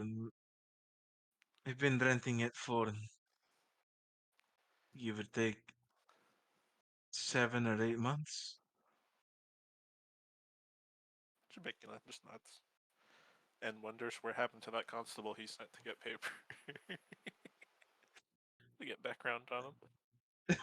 that that guy is still in the records department looking for a background check, and the guy who runs the records department is like, "What the fuck do you mean a background check?" And he's arguing with the guy down in the records department about what a background check is. Checks out. About a normal day. Yeah. Yep. I do want to say, like, as interrogations are going on, Mr. Chibicula here is making some tea for everybody. Ezra is gonna be like, "Why are you making tea? This is a room that doesn't have anything to make the tea. It's just us, a table, and four walls and a door." And my thermos with tea. And pray tell me where you got that from. Store. I bought it. Well, it's my personal tea. I just like, if we're gonna have a guest, we should at least offer them a drink or maybe something to eat. I can't even with you right now. It's okay, But bro. Really looks like the department's gone downhill. No cookies for you. Ezra will kind of shoot you a quick dirty, like, not dirty look, but like a look of, you don't really know what goes on here. I'm dealing I with shit. I just want to like meet his gaze. I just give him kind of like a shit-eating grin. He'll look at you for a second and then he'll break his gaze and then say, "Do you mind if we ask around for verification of your whereabouts last night, Mr. Sure. I don't think anybody pays that much attention to me, but if they do, hey, have at it. You can ask any of the servant girls that were working last night as well. Mr. Cassius here is a regular at the Dragonfly, so they would know. Yes. He says Just maybe creepily. not. He says eerily. Yeah, I just go, Yes. yes. And then I just finish that by going, maybe not Miss Ruby, considering everything that's going on. It'd be a bit much for, you know, it'd be a bit much. Sure. Sure. Gives Um, what to say as while they're talking, he's just like putting little teacups down for everybody. Gives Miss Marigold like a small assortment of cookies, but not Cassie's.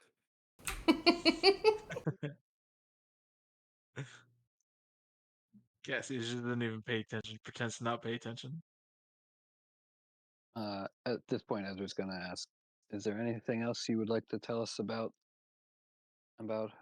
Miss Sapphire that we should know that maybe would help in catching her killer?" There's not really much to say about her, honestly. Those two girls are very hardworking, and uh, I've known them for some time, and they weren't involved in anything nefarious or strange. Okay. Uh, I will go ahead and run these alibis down, and once we verify that, you'll be free to go on your way. And he'll get up and gesture for Wilhelm to follow. He will follow. You get outside and you close the door, and he says, "I'm going to have somebody run down these alibis like I just told them.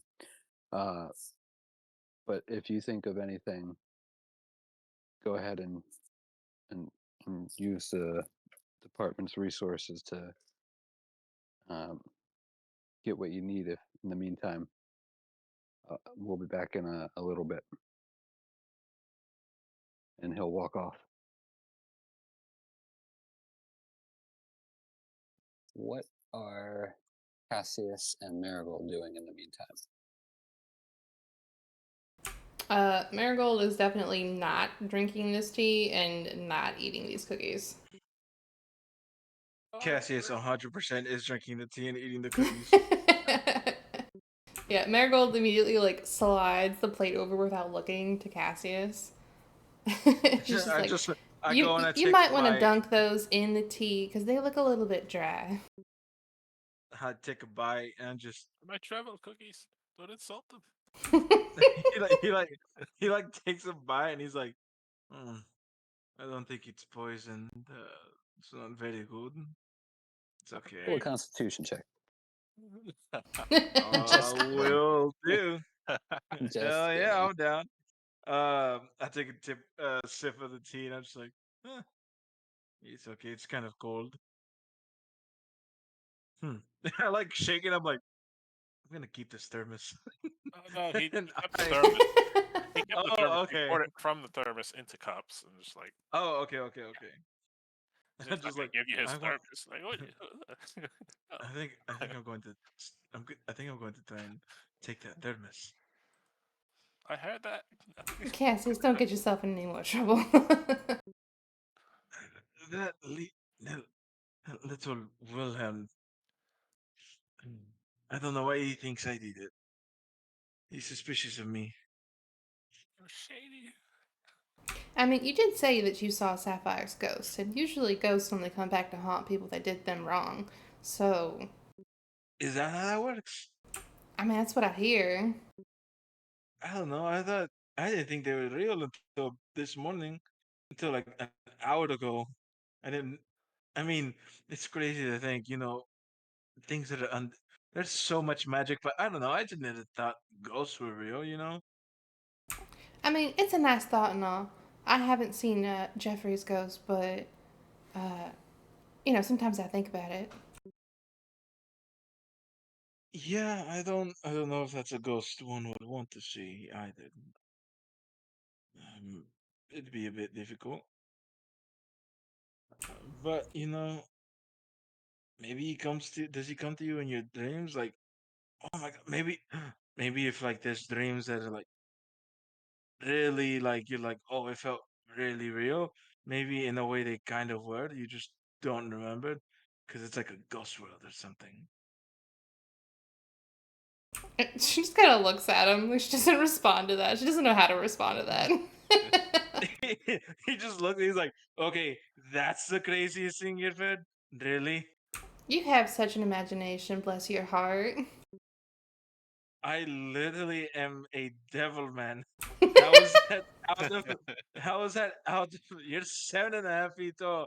How is any of that out of the realm of possibility? We don't know, There's no such the thing as gods, ghosts. I people have magic a bit, I don't know. And I finally sit down. Like sit down and I like kind of lean back on the chair and like my head kind of looking up at the ceiling. Maybe I just hope there's a way for us to see those we lost. I don't know. I'm sure there is, Cassius. Yeah, I'll take another bite of the cookie. Uh, Maybe my cookie. I reach over and just kind of like pat him gently on the shoulder. So Wilhelm, Yes. you you have made your way back over to your desk while Ezra is running down alibis for you, Yes. and you're starting to write up paperwork at this Uh-huh. point on your findings on this murder case. All you really have so far is that there was magic involved, and uh, that's kind of basically it. Mm, That's, but it's at this point that you hear kind of a commotion going on, not like uh, a, s- a scuffle or anything, but you hear coming from uh, the main portion of the building where everybody comes in. You hear a crowd gathering, and you hear a muffled speech. Tropicula heads over to check it out. As you do, you see that a crowd of your fellow officers and detectives have gathered there. It's far busier than it was this morning, uh, but in the they've gathered in a circle around a singular man in particular who's shaking hands and telling stories with them all. And he's it's generally everybody's surrounding him and talking with him, and he has some servants. They're bringing stuff in.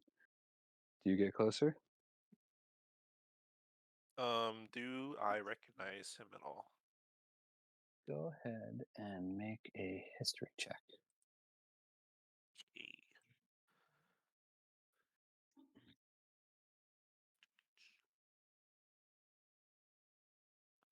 Wow. You Even when I'm playing wouldn't have character. directly heard of this guy, but you would have, and you wouldn't like necessarily connect the the the stories you've heard of this gentleman with the gentleman you see in front of you. But this is a one Valis Yellow Crest.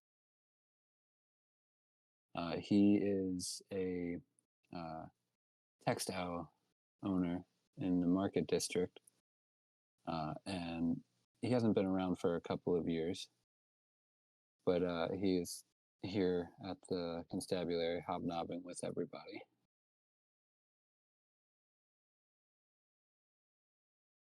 Okay.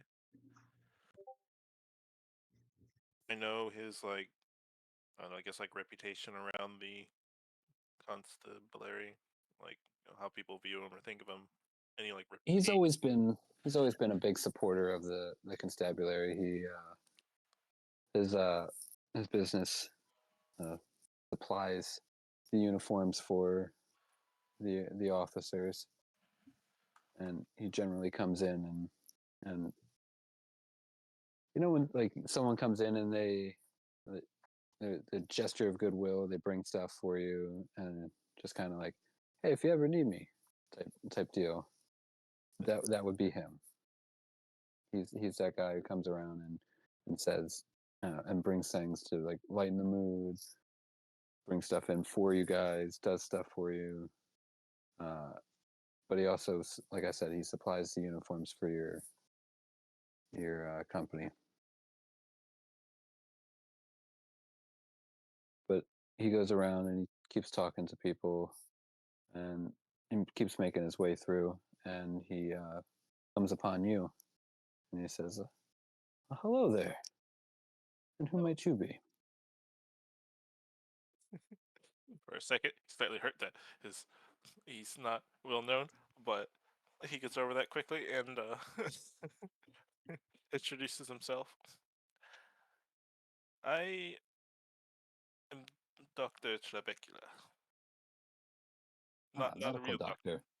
No, no, Oh, not a medical doctor. no. Just Oh, what kind of speciality did you focus in, my good sir? that's a good question. Um, I only ask good questions. yeah. Hold on a second. I need to figure out my character.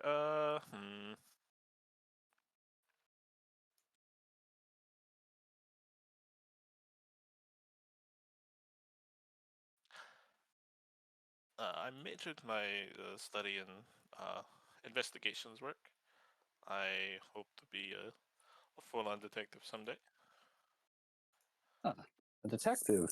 Have you worked any cases? I am on one right now, actually. Ah, can you tell me anything about it? Well, this, to be truthful, there's not much to say. Just a woman dead in the alleyway. Not really much of any leads to go on. I'm still digging around. Any suspects? Nothing solid, except for one. No, He kind of gives you a look like, uh, all right, well, I'm like always here should you need help. um, to be out of character. Like I don't know how a guy that supplies uniforms can help with the investigation. We don't have much on. Um, so I'm thinking, I'm like, okay, if I were to ask him for help, what would I say? Well, Mm-mm. make a intelligence check. Yeah. How smart? I'm not very smart. The DC wasn't high on this one. Okay. You would know that as Mr. Yellowcrest's reputation through the city.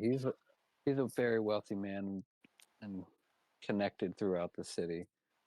He knows people, uh, can have does favors for people when they need it, can call in a lot of favors if he needs to. Uh,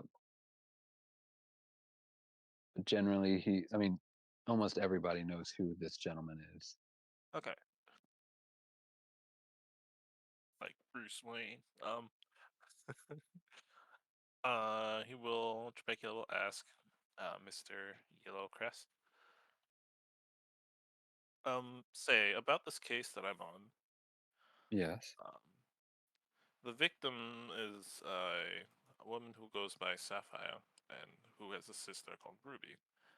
Um, do you think you could get some info on them for me? Maybe find out who would want to hurt either of them? I can certainly ask around, but I first need to know where I can find the sister. Ruby, was it? Yes. I know she works at. I can't remember the name of the place. Uh, The copper dragonfly. yeah, Copper Dragonfly. Yeah. When you say that, a look of like recognition goes across his face. He says, "The Copper Dragon, owned by Marigold. Yes, that's the one. You know it? I know her. Yes." And he'll say, I'll see if I can go talk to Miss Marigold right now." And he'll turn to exit the building. Alrighty. Like turned around, like, "Pew, bye." I was kind of gonna say something, but he already like started growing. He's like, alrighty, good luck. Just gonna let him walk off if she's here. Oh, yeah, she's here. Yeah, You say we're in the interrogation room right now. No, I thought it was just you two. Cassius and Willow. I forgot. I Marigold. am Sorry. Marigold. Yeah. Oh, I forgot the name. Yeah, it's us. We're the ones in it. Wait, come back. They're over yes. here. You, Um, yeah. you can catch Um. him before he Okay. officially leaves the building. Ooh, my short legs are really fast. He wasn't walking that fast. Regardless. um. But yeah. They're actually Miss Marigold and that weirdo Cassius. They're both in here in the interrogation room at the moment. They're here. Yes. Can you show me to them? Yes. Follow me. I'll let you lead the way. And Rebecca leads the way. Feeling also important because a very important person is following him, and there's all sorts of people here to look at him. And he's like, "Oh yeah, look at me, this important guy. He's following me." Yeah. And they make their way to uh the room where Marigold and Cassius is. Uh, as you enter the room, uh, Wilhelm will enter first, and followed shortly behind by Valis. He'll come over and he'll say, "Marigold, it's been forever since I've seen you." Oh, Valis, darling, what are you doing here? Uh, Business has taken me to Dusk Hollow here recently. What are you doing here?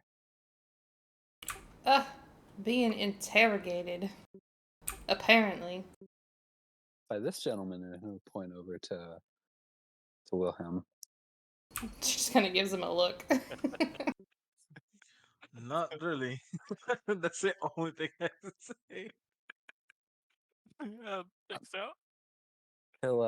He'll say, I'm sorry, I haven't met you," and he'll extend out a hand to you, Cassius, and he'll say, "My name is Valus Yellowcrest." Cassius stands up and he shakes his hand, and Valis would probably realize like Cassius has a really cold hand, uh, very cold hands, and he shakes his hand. He says, "Cassius, it's a pleasure to meet you." The pleasure is all mine, sir. Uh, Tell me, who's your boss, uh, Mr. Wilhelm Trebeculus? I'd like to speak with him. He stepped away to write a report. I'll go see if I can find him. No need. Just tell me who it is. I'll find him. I have to talk to other people on this floor anyway. It was Ezra or Ezra. Ezra, yep. Yeah, Ezra. Okay. Yeah. Which it was Ezrin.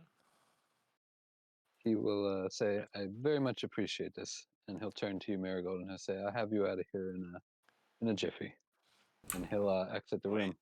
my case. Yes, yep. Always Oh. a pleasure, Valis. The same to you, my dear. And he'll walk out. In Trebeculous mind, it's like, no, my case, my witnesses. I need them here. Cassius just walks up and as we're walking out, just like they would have beat dry. There's officers standing outside the door. He says, "You can't leave just yet." Why? Hold up, buddy. You're under arrest for stealing cookies. What? I didn't steal any cookies. You, I left my cookies on the plate, and you stole them. You, Wilhelm, you're free to exit the room should you wish. um, hmm. Let me think a moment.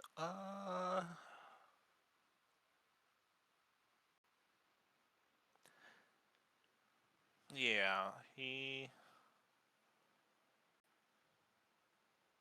is going to check on that constable who was looking background checking Cassius, and he's going to kind of like change the order to see if he can check Sapphire and Ruby. This guy's almost done. You're like, scratch that. Scratch that. I love how much you're trying to pin on poor Cassius. He's so sus. I didn't do anything. I'm just here. He wanders in a crime scene of a murder. He's like, I seen ghosts. Okay, we've all had a day. And he has a criminal record. Easy enough for you to do. You can head down to the records department, and there you see that the officer that you had requested to do a background check on Cassius arguing with the records officer. Like, what do you mean there's no such thing as a background check? I'm telling you, what the fuck is a background check? Like, how are we supposed to know what everybody in this city has done and keep records on them? Well, Well, and the first officer says, "Well, this detective, Junior, I don't know. He's just this little Trebekula guy. comes in and he's like, well, when they're a criminal, they tend to have a record, don't they? Don't. We do keep records of our criminals, do we? Who are you looking for? If that's what you're looking for, a criminal record would be better, not a background That's check." what I said. I'm not sure where this young lad got The, background check from, but I clearly the said the criminal the record. young officer looks at you and like, "You set background check. What a terrible person. Why are you gaslighting your coworkers? Oh my god. Vicula has a goal in mind. He Incredible. doesn't care who's in the way.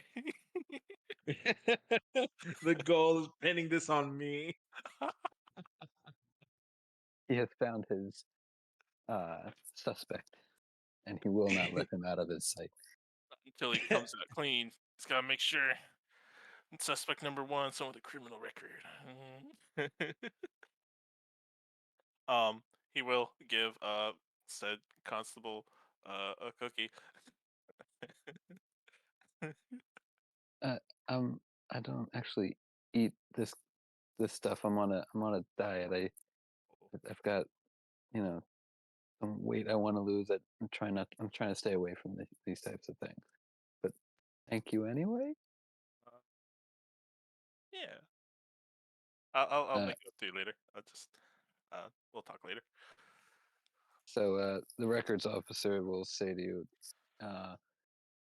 yeah, you can look down in this file. And he'll give you like a row and section to look into, and he'll give you the keys to go in, or he'll unlock the door for you and tell you where to look. Okay, So great. Yeah, go ahead. Go ahead. he'll go in and um he will check for Cassius obviously, and then he'll try to check for everybody who was kind of involved with the whole happening, if he can, if anyone shows up. Um, like he'll look for like the names Sapphire, Ruby, whatnot, but if there's like nothing there, there's whatever. Um, then he's supposed to see if if the records will hold anybody related to the event. Go ahead and roll me an investigation check.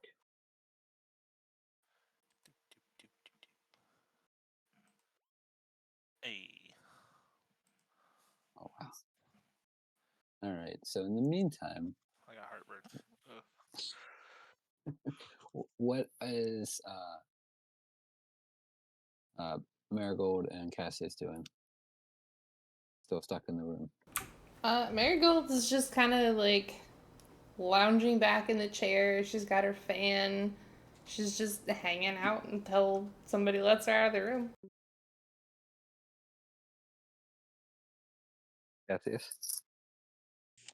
Yeah, I think I'm just kind of waiting to see if we're free to go or not. Like at this point, he's just waiting to be released because he's like, I woke up and now I'm here. So going back to Wilhelm here, with a 25 on your investigation, you find the file on Cassius. You look, and there's a little bit on, and there's not much.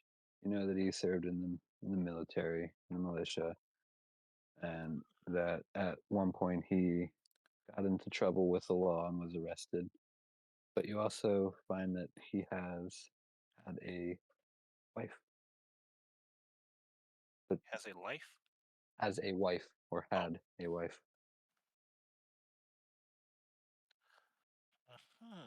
Interesting. But you'll note that the had is what's interesting here. Yeah. Up until a couple of years ago, she was alive, and no, unfortunately, she was also murdered. Is there a record on the murder? If you, with that 25, you are able to take about 10-20 minutes to look through and find the record on that murder. It's in the cold cases portion of the records department here, and you'll note that it went unsolved. Any details that stand out? Go ahead and make a another investigation check. Okie dokie.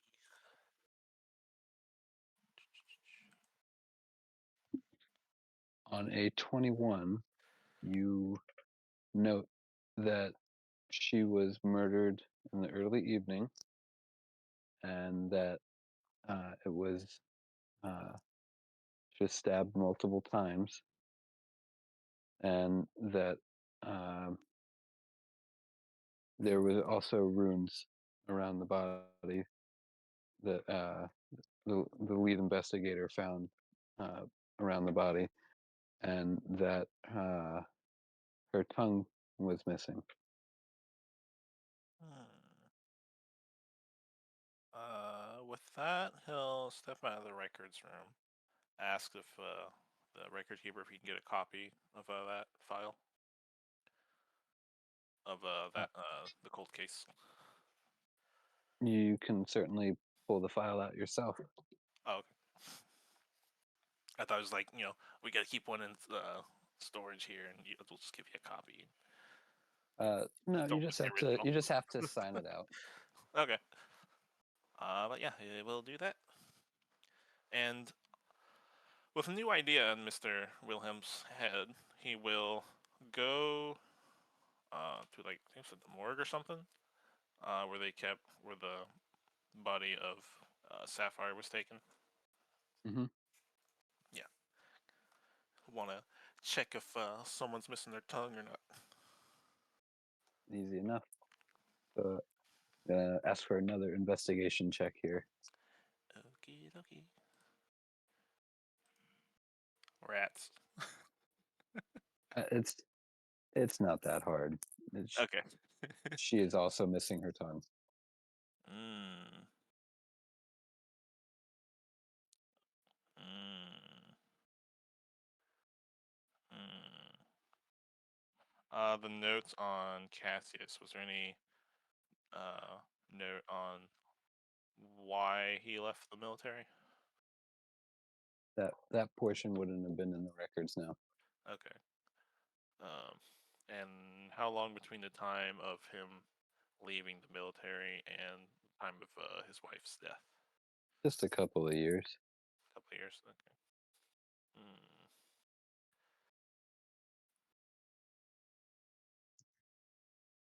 Hmm. All right. Mr. Trebek will now head to the interrogation room. Okay. Before you get there, uh, Hmm. the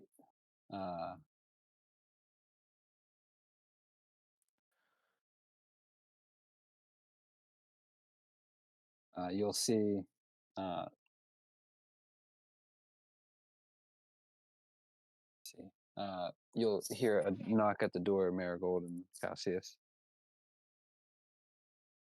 and entering you'll see Ezra and uh, Valis entering. Uh, Ezra will say, Mr. Yellowcrest here has been able to vouch for you, and you are both free to go at the moment. Oh wow, great. We can go. It's about time. I'm Yep. hungry. I do apologize for keeping you so long. You just ate my cookies. How are you hungry? I didn't really eat them. Where'd they go? Mr. Cassius is also a bottomless pit. Yeah, Most of Dracula's them are not in here. the trash. They're not very good. Goodbye. Goodbye, everybody. If you need me, don't look for me, please. This was a waste of time. As you're walking out, Wilhelm is walking as hurriedly as a hobbit can, Morning, walk Buffy. up towards you. With papers in his hand, he'll look at Cassius and look to Marigold. Look to Cassius again. Think for a moment. Can I help you? Are there more questions? What are these at? Yes. I will need to speak with Miss Marigold privately for a moment. More questions? Do you want me to just wait for you out here, Miss Marigold? We'll be within sight. We'll just stand over there. He'll just like gesture a little bit away. Okay. Fine, let's I'll get just, this over with. I'll just keep an eye out. All right. Trabecula leads the way with his little hobbit feet. Yeah. It's like Going over 6 steps to Marigold's 2. Yeah. Once they get to a spot that's like private enough, um, Wilhelm will ask. So, how long have you known Cassius? He started coming around to Copper Dragonfly about 7 or 8 months ago. Hmm. Um, how was he when you first met him? Uh, does Marigold know about Cassius's situation with his wife? Yeah, that's kind of what I'm getting at. It's like, what state was No, he Cassius would not have talked about it, like, ever. Okay. He probably still wears the ring, but he doesn't ever bring it up. So if you ask, he'd be like, it's not really a thing. It's just a fashion statement thing. Like some whimsy bullshit answer. Okay. When did his wife died a couple of years ago, right? Hmm. And the 7 or 8 months thing was when he Well, moved into that apartment. I do want to ask if we could retcon that, Yeah. if you'd be Sure. okay. So Sure. she would have died a little bit over 30 years ago. Bum, bum, bum. Yeah, he looks younger than someone who's over 30 years old. at least 60? But he's only lived in that apartment next to the Copper Dragonfly for about 8 months. Yeah, I think I remembered that being said that's earlier. yeah, yeah. I've only been there for 8 months. I probably started coming by like 7 months ago. Well, he's always kind of been the same. Honestly, he's no major personality changes.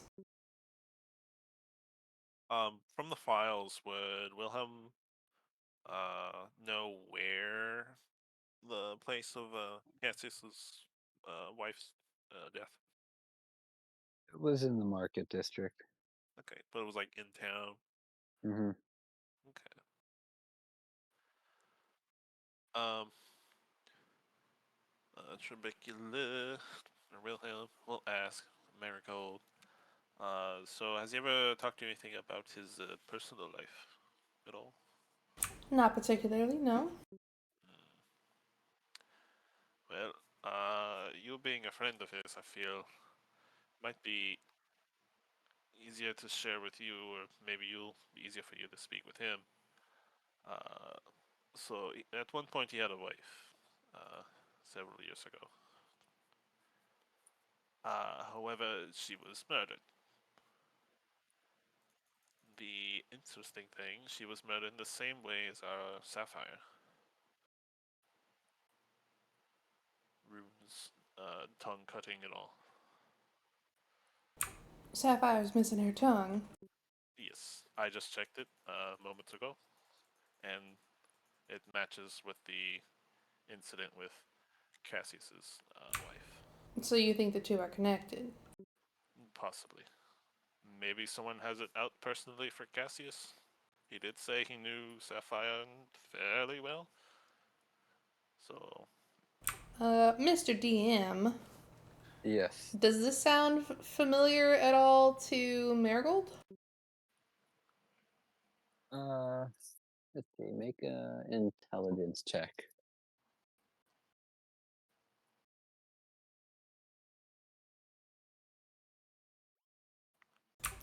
Terrible. Oh man. Uh, you vaguely remember uh, things like this happening throughout the city, but this this city is full of corrupt people. There's murders happening all the time. You're not sure if this one sounds any familiar more familiar than any other murder that has happened in this city. Okay. Does this sound? Do any of the patterns of this murder or Cassius's wife's murder uh, ring any familiarity in Marigold's own personal story stuff? Uh, you would know that Valis's, because uh, your husband uh, worked closely with him, but his family about 5 to 10 years ago was murdered, and again it wasn't solved, and they were, from what you remember of it, they were murdered in this dark of night,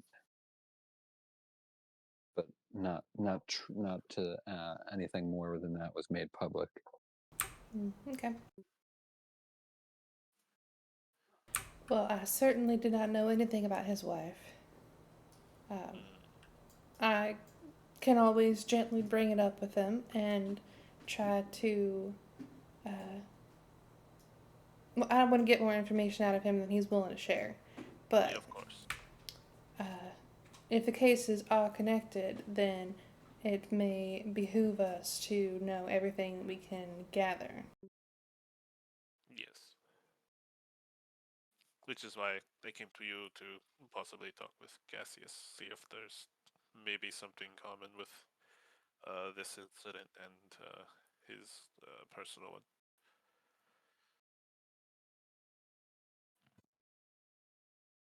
Yes, I think I can do that. Okay. Was there anything else? Um.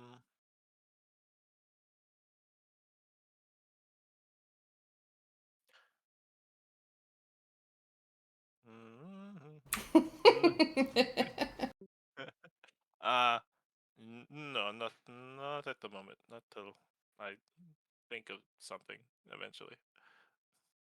All right, well, Cassius and I will be returning back to the Copper Dragonfly. So if you have any more questions or concerns, you may find us there.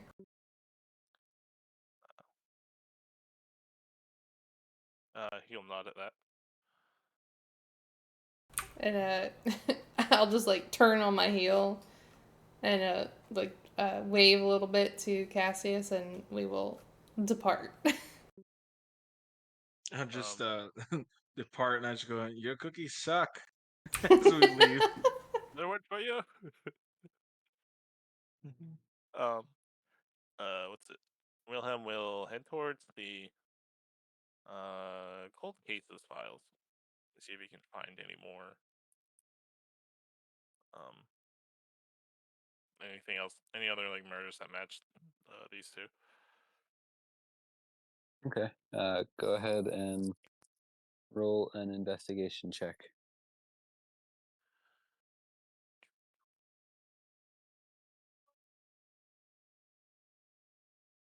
With the 21, you find there's about 5 or 6 different cases uh, matching a similar description to the things that you know about the Sapphire's murder and Cassius's wife.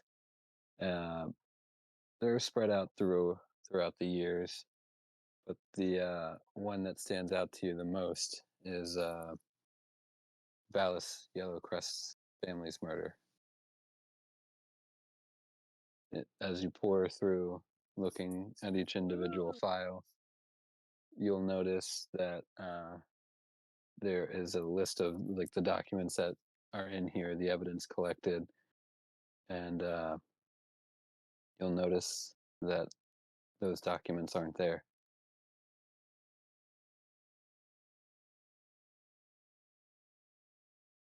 Hmm.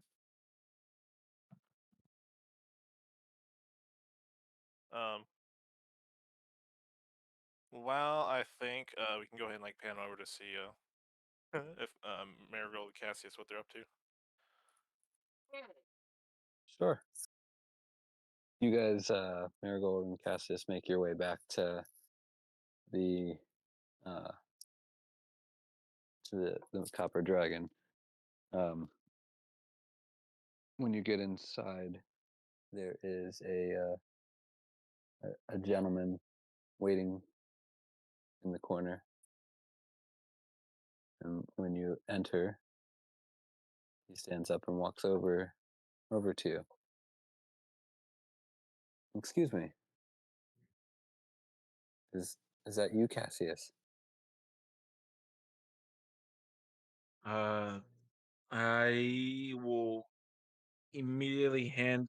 I won't draw it out, but hand on my sword because this place is supposed to be locked. And I'll just kind of step in front of the person that's 2 feet taller than me,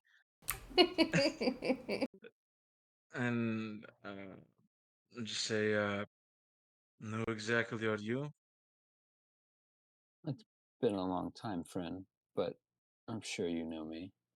And you see before you a gentleman wearing finer clothes than you remember, but he's dressed in a top hat, and he he comes over and starts to try and hug you, but you see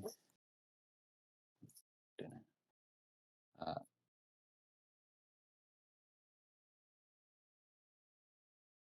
this gentleman. If the internet will work.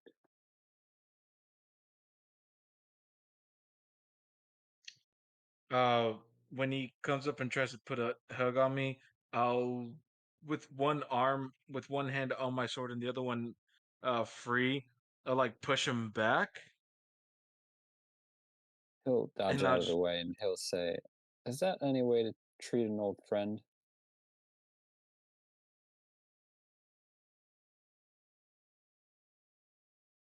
what is it that you want? Well, I came to visit an old friend, but I can clearly see you don't recognize me. So, having said that, I will tell you that you need to forget about everything that's happened today.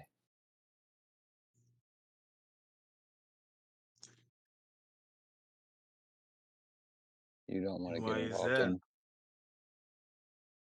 You just don't want to get involved, and he will. And you're going to stop me? Oh no, I'm just a messenger. Hmm. You're free to go now. I bid you The adieu, message is and delivered. What is he'll this guy? t- Do I remember him? What is his name? his name is Pharrell. You do memorize. You do remember him. He served in the Oh, is militia with this you. okay? Your your old acquaintances. He was your partner when you were um, going around serving in the militia. Yeah. You guys were as thick as thieves at one point, but unfortunately, time has split you Yeah. apart. Yeah, I'll let him leave before closing the door again. Before you close the door, he turns and says, "This is a very beautiful establishment you have here, Miss Marigold." And he'll turn and keep walking. Cassius, dear, I think you have some explaining to do. I don't know what he's involved with, but whatever it is, it ties to this clearly. That is Pharrell. He and I were in the militia together before life took us in separate paths. I guess he's involved in things maybe not so above board. remember when I said this might be a very public outing type of thing? I think yours was the letter, and I think this is mine.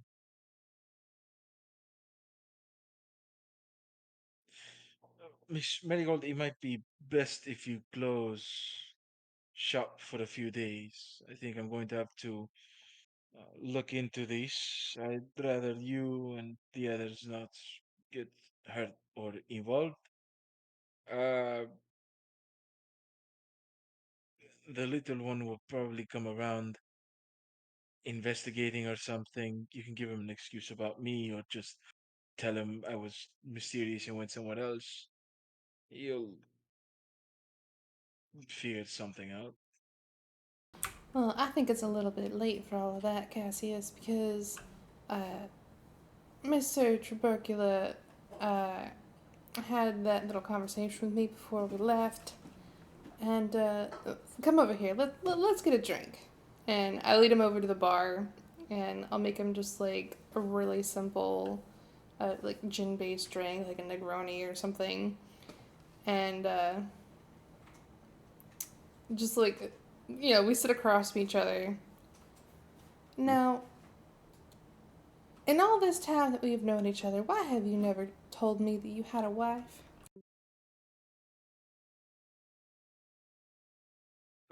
When she says that, you can just see the demeanor of who you know just drop. And I think the eyes look much more tired than they have before. But he looks up at you, no smile, no cheekiness, and just, who told you about that? Why, a little detective friend told me about that. Now, I'm not trying to pry into your personal business. That's yours and yours alone. But No, uh, you are. Own up to it. If you're bringing it up now, these goes, no, you're bringing it up for a reason. The reason I precisely. didn't is because it didn't. We all deal with loss in our own ways. You enjoy fond memories. I'd rather not think of those memories. I understand, Cassius, and I wouldn't bring it up if it weren't important. Uh, but our little detective friend seems to think that your wife's case and Miss Sapphire's case are connected, seeing as how the bodies were found missing certain parts of their anatomy. It was in a similar, yes, they're in similar condition. At least what I was hoping to investigate once eyes were off of me. I don't think I'm going to have that freedom anymore. I don't know why it dies. I don't know why Pharrell was here. It can't be good. Last I knew of him, he was on the up and up, and now he's warning me as a friendly courtesy.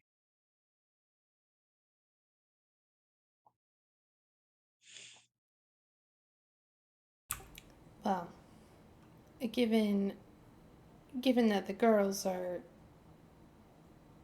well, they both mean quite a lot to me.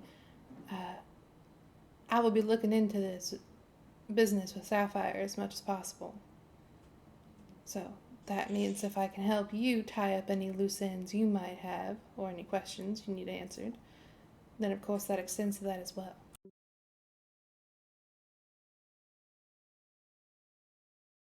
This whole time, he hasn't taken like a sip from the Negroni at all. He just holds it. Okay, I think that would be better. I think you could see things that I could not.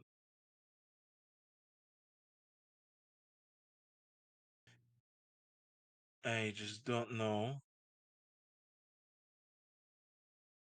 if there is an answer at the end of this. I don't know what I will do.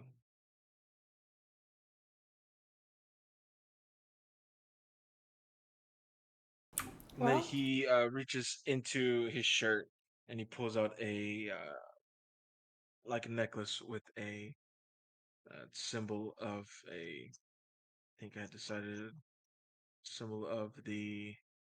Oh, what is her name? What is her name? Let's scroll up to it. I have it saved somewhere here. It's one of the gods. The That one. Gift giver. yes, of the gift giver. He just pulls up like a necklace that has a symbol of the gift giver, and then a little locket on it, and he opens it, and inside you see a woman who seems like the not the picture, but a little portrait of a half orcish woman. Her name was Esme. oh, Cassius, she was lovely. She was. She was actually a school teacher. Educated. Could have gone for more, but she found her calling. But that was a long time ago. And he puts it up. Okay, we have work to do.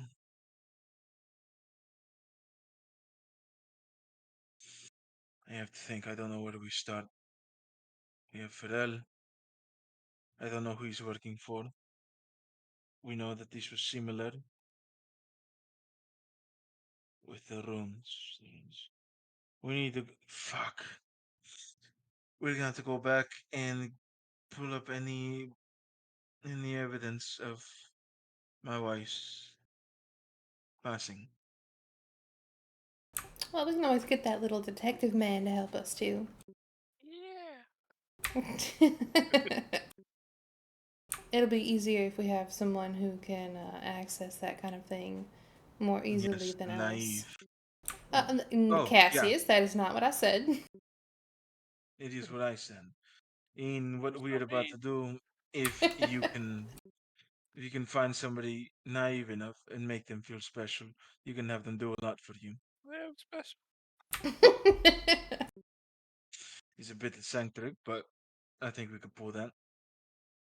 You're very charming and convincing, and well, I'm unassuming when I want to be. And tall. Who keeps saying that? It's the dragonflies, just the little Yeah. mechanical dragonflies flying around. Saying things randomly. Okay, let's go talk to Willard. If we must, and I take I take the Negroni and I just down it. Hmm. So you're headed back to the constabulary. hmm Unfortunately, Hey, it's a good place. There's benefits, you guys. Yeah, there's hobbits and paper and a hobbit. So there's it's easy me and enough to paper and me and evidence and me. Me. Did I mention me? Oh, the most it's important part, me. Yeah. it's easy enough to get back to the constabulary. It's about a 20-minute uh, little carriage ride if you want to take it, or you can 10, 30-minute walk, whichever you'd prefer to do. But you make your way there, and just as you're entering, you see your little friend Wilhelm uh, on his way out. Where am I going? You were actually leaving. Wilhelm. Oh, Wilhelm. who said that? Doctor. Oh, yes. Me. Hello. Doctor. Well, think Miss Marigold and I decided that this case, Sapphire was a friend of Miss Marigold's, and I do not like seeing Ruby sad. We want to assist with how we can, and I believe that this is a similar enough case to a cold case from the past. Quite, quite a. I Go ahead. I have a name for you if you'd like to pull out information, whatever information you can, for I'd this be, cold case. I'd be more than happy.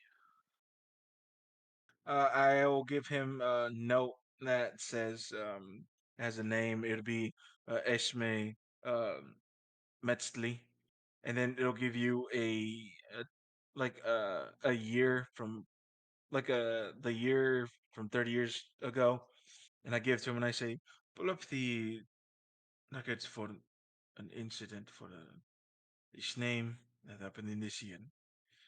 It's going to be quite similar, and I think that will give us a start. And then below that, I'll write whatever Pharrell's full name is, Pharrell,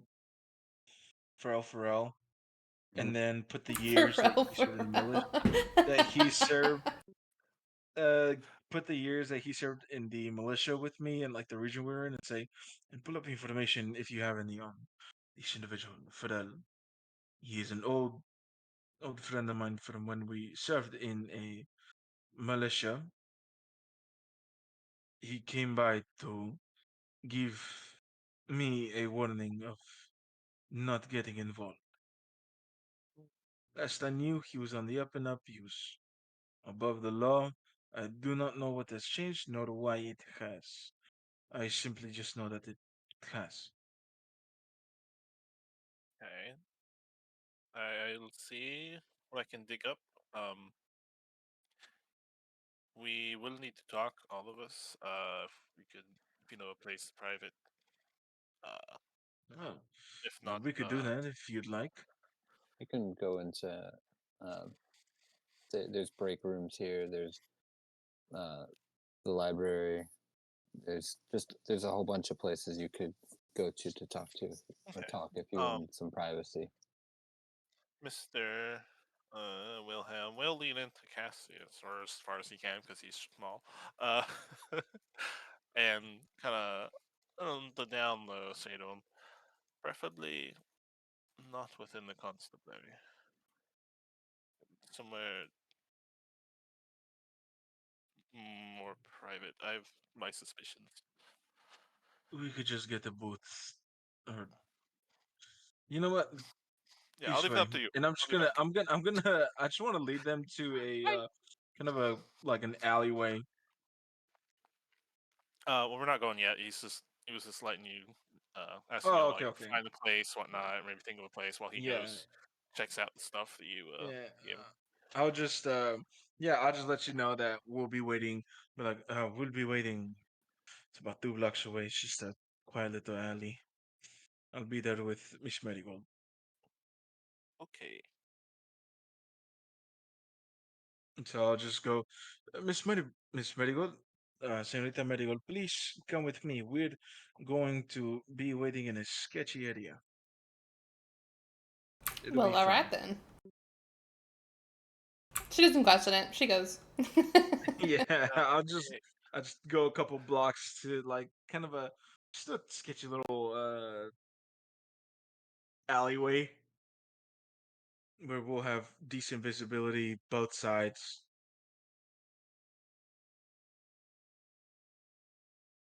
Okay, it's easy enough to find. It's not terribly hard. Yeah. It's only just like a block or so down the road from the constabulary. Yeah, yeah, And yeah.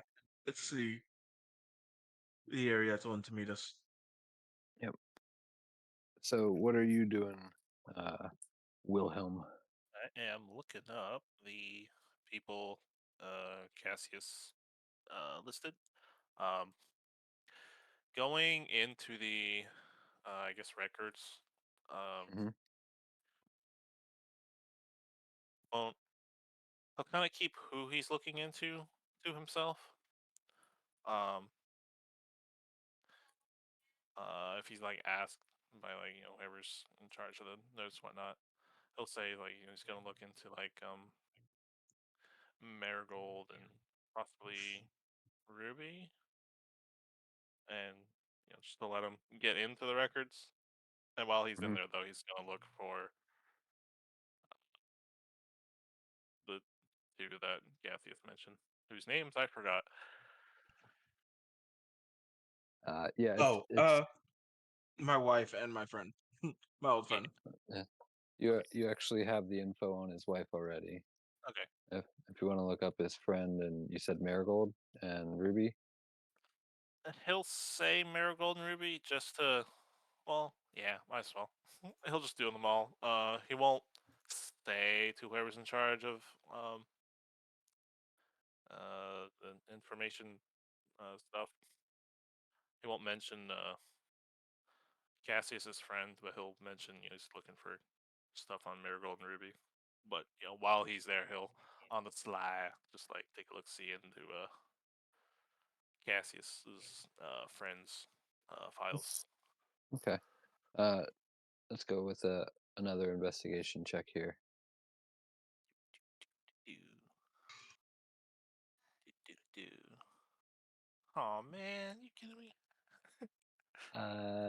Yeah, you don't really find anything on Cassius's friend there, other than the fact that he was in the militia. That's about it. Um, yeah, the information you find using that 9 on Marigold and Ruby is just that they are citizens of the really of Duskhaven, and that's about it.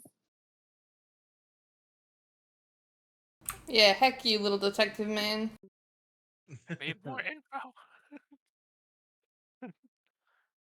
But Uh, is that all you were looking for? hmm.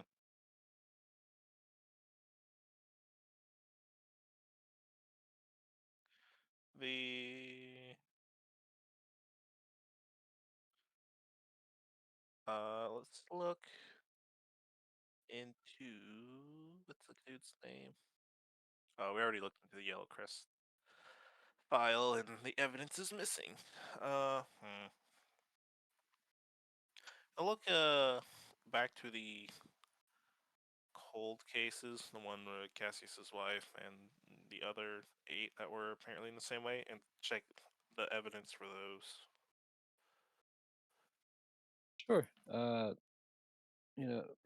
I'm just gonna keep going with the 9, but I mean, Oh. it takes you a little while because I mean, you've had so many investigation rolls here.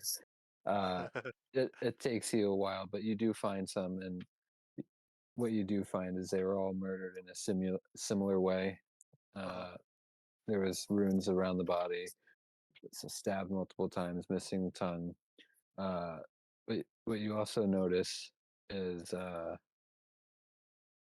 give me, let's go with investigation on this particular part.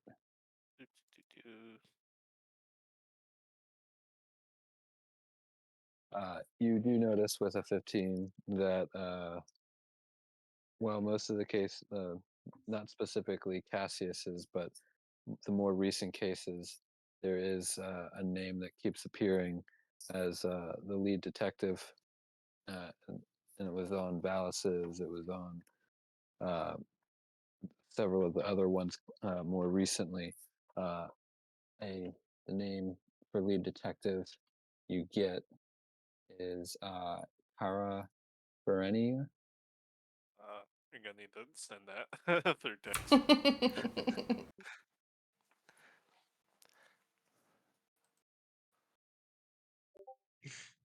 Uh, and you'll there's the lead detective Kara Ferenia, and then the lead officer is Sir Becken, and uh, medical examiner Ezra Cooper. That's what you get on that 15.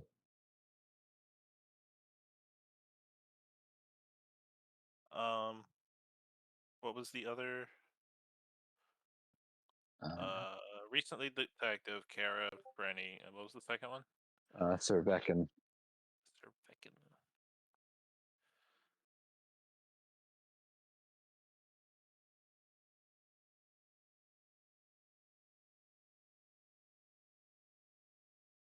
It's at this point that you hear the records officer say, "Are you about done in there?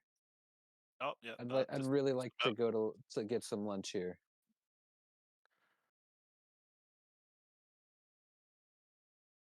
I can't have anybody in there I just thought of a joke, I but go." yeah. I like my lunch like I like my cases cold. He will sigh with utter discontempt. Jamaica gets a good little chuckle, and yeah, about covers it. Sadly, wasn't able to get anything on Cassius's friend, but yeah. So yeah, he'll mosey his way on out, go to the meeting place. Do you take anything with you? Um, no. Oh, um, so in the notes for the other similar murders, do any of them have like a more complete image of the runes? Sadly, no. No. Okay. Yep, they were about what you saw when you were at the Sapphire's murder today. Okay. But yeah, he just like notes stuff down on his own notes and leaves all the stuff in the evidence area, information, whatever you want to call it. Okay. So you make your way to the meeting area, and Cassius and Marigold are a little bit peeved that you've taken so long.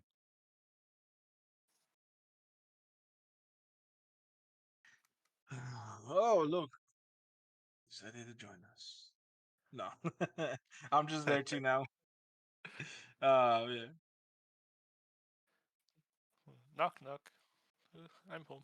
I don't know. Yeah, he'll come around the corner and just kind of like knock knock on the side of the building. I truly hope whatever you found was worth me standing in this alley for this long. Whoever you stand, you could have gotten a chair. Oh, shame on you, Cassius. You should know how to take care of a lady. She's fine. That's all he says. You know, Yeah, she's yeah. she's fine. If I wanted a chair, I would have gotten a chair. Yes. Senator Medical is not Then why do you complain about standing? You don't weak see the reasoning behind this. Oh, okay. because you took long. Oh, anyways, I got some info.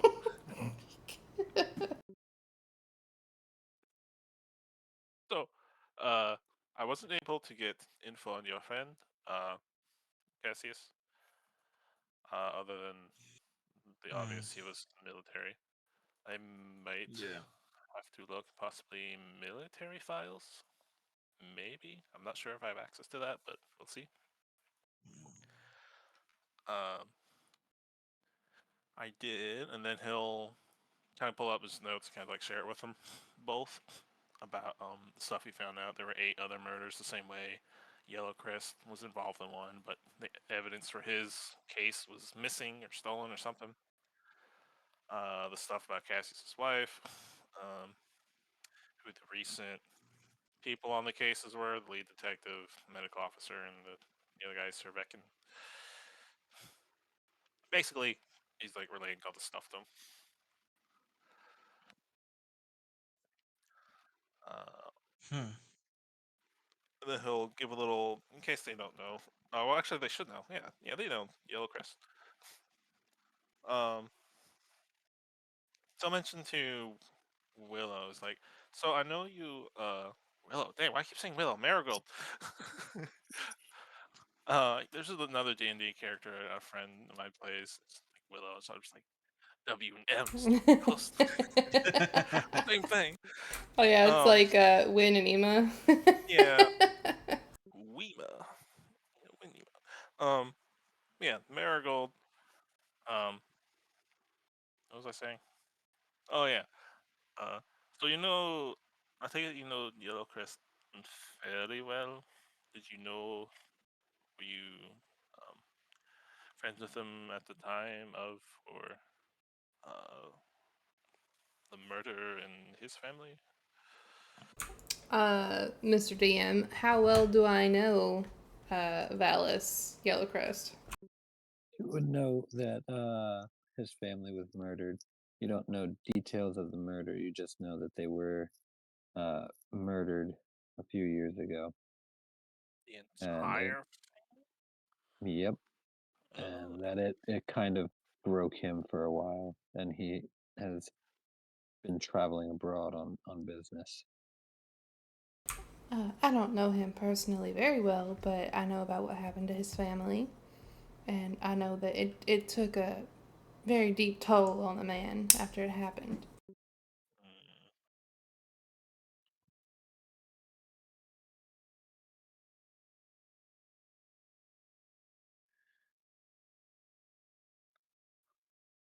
mm,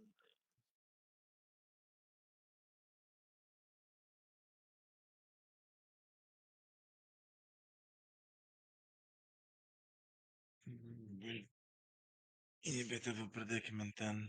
We need to see what matches up. Then maybe ask your friend if they can help. Yours seem nicer than mine. Ow. I'm sure. I'm sure if we went and talked to Valis, he would tell us what he knew. Uh, he's it seems like the type of man who would want to get answers for such a horrible atrocity, especially if it's connected to other people losing their families. Tubercular nuts. Um, That is that is a pretty good angle to hit them at. And you trust this man? Oh, like I said, I don't know him. I don't know him that well. We've just known of each other for a long time. He uh, is another entrepreneur. Hmm. I suppose so. Hmm. There's multiple ways we can attack this, but I think going to him would be a step in the right direction then. Well, it's worth a shot. um, from Trebecula going through the like cold cases, whatnot of this kind of murder. What is the oldest one? Like the first one? It would be Cassius, his wife. Oh. Hmm.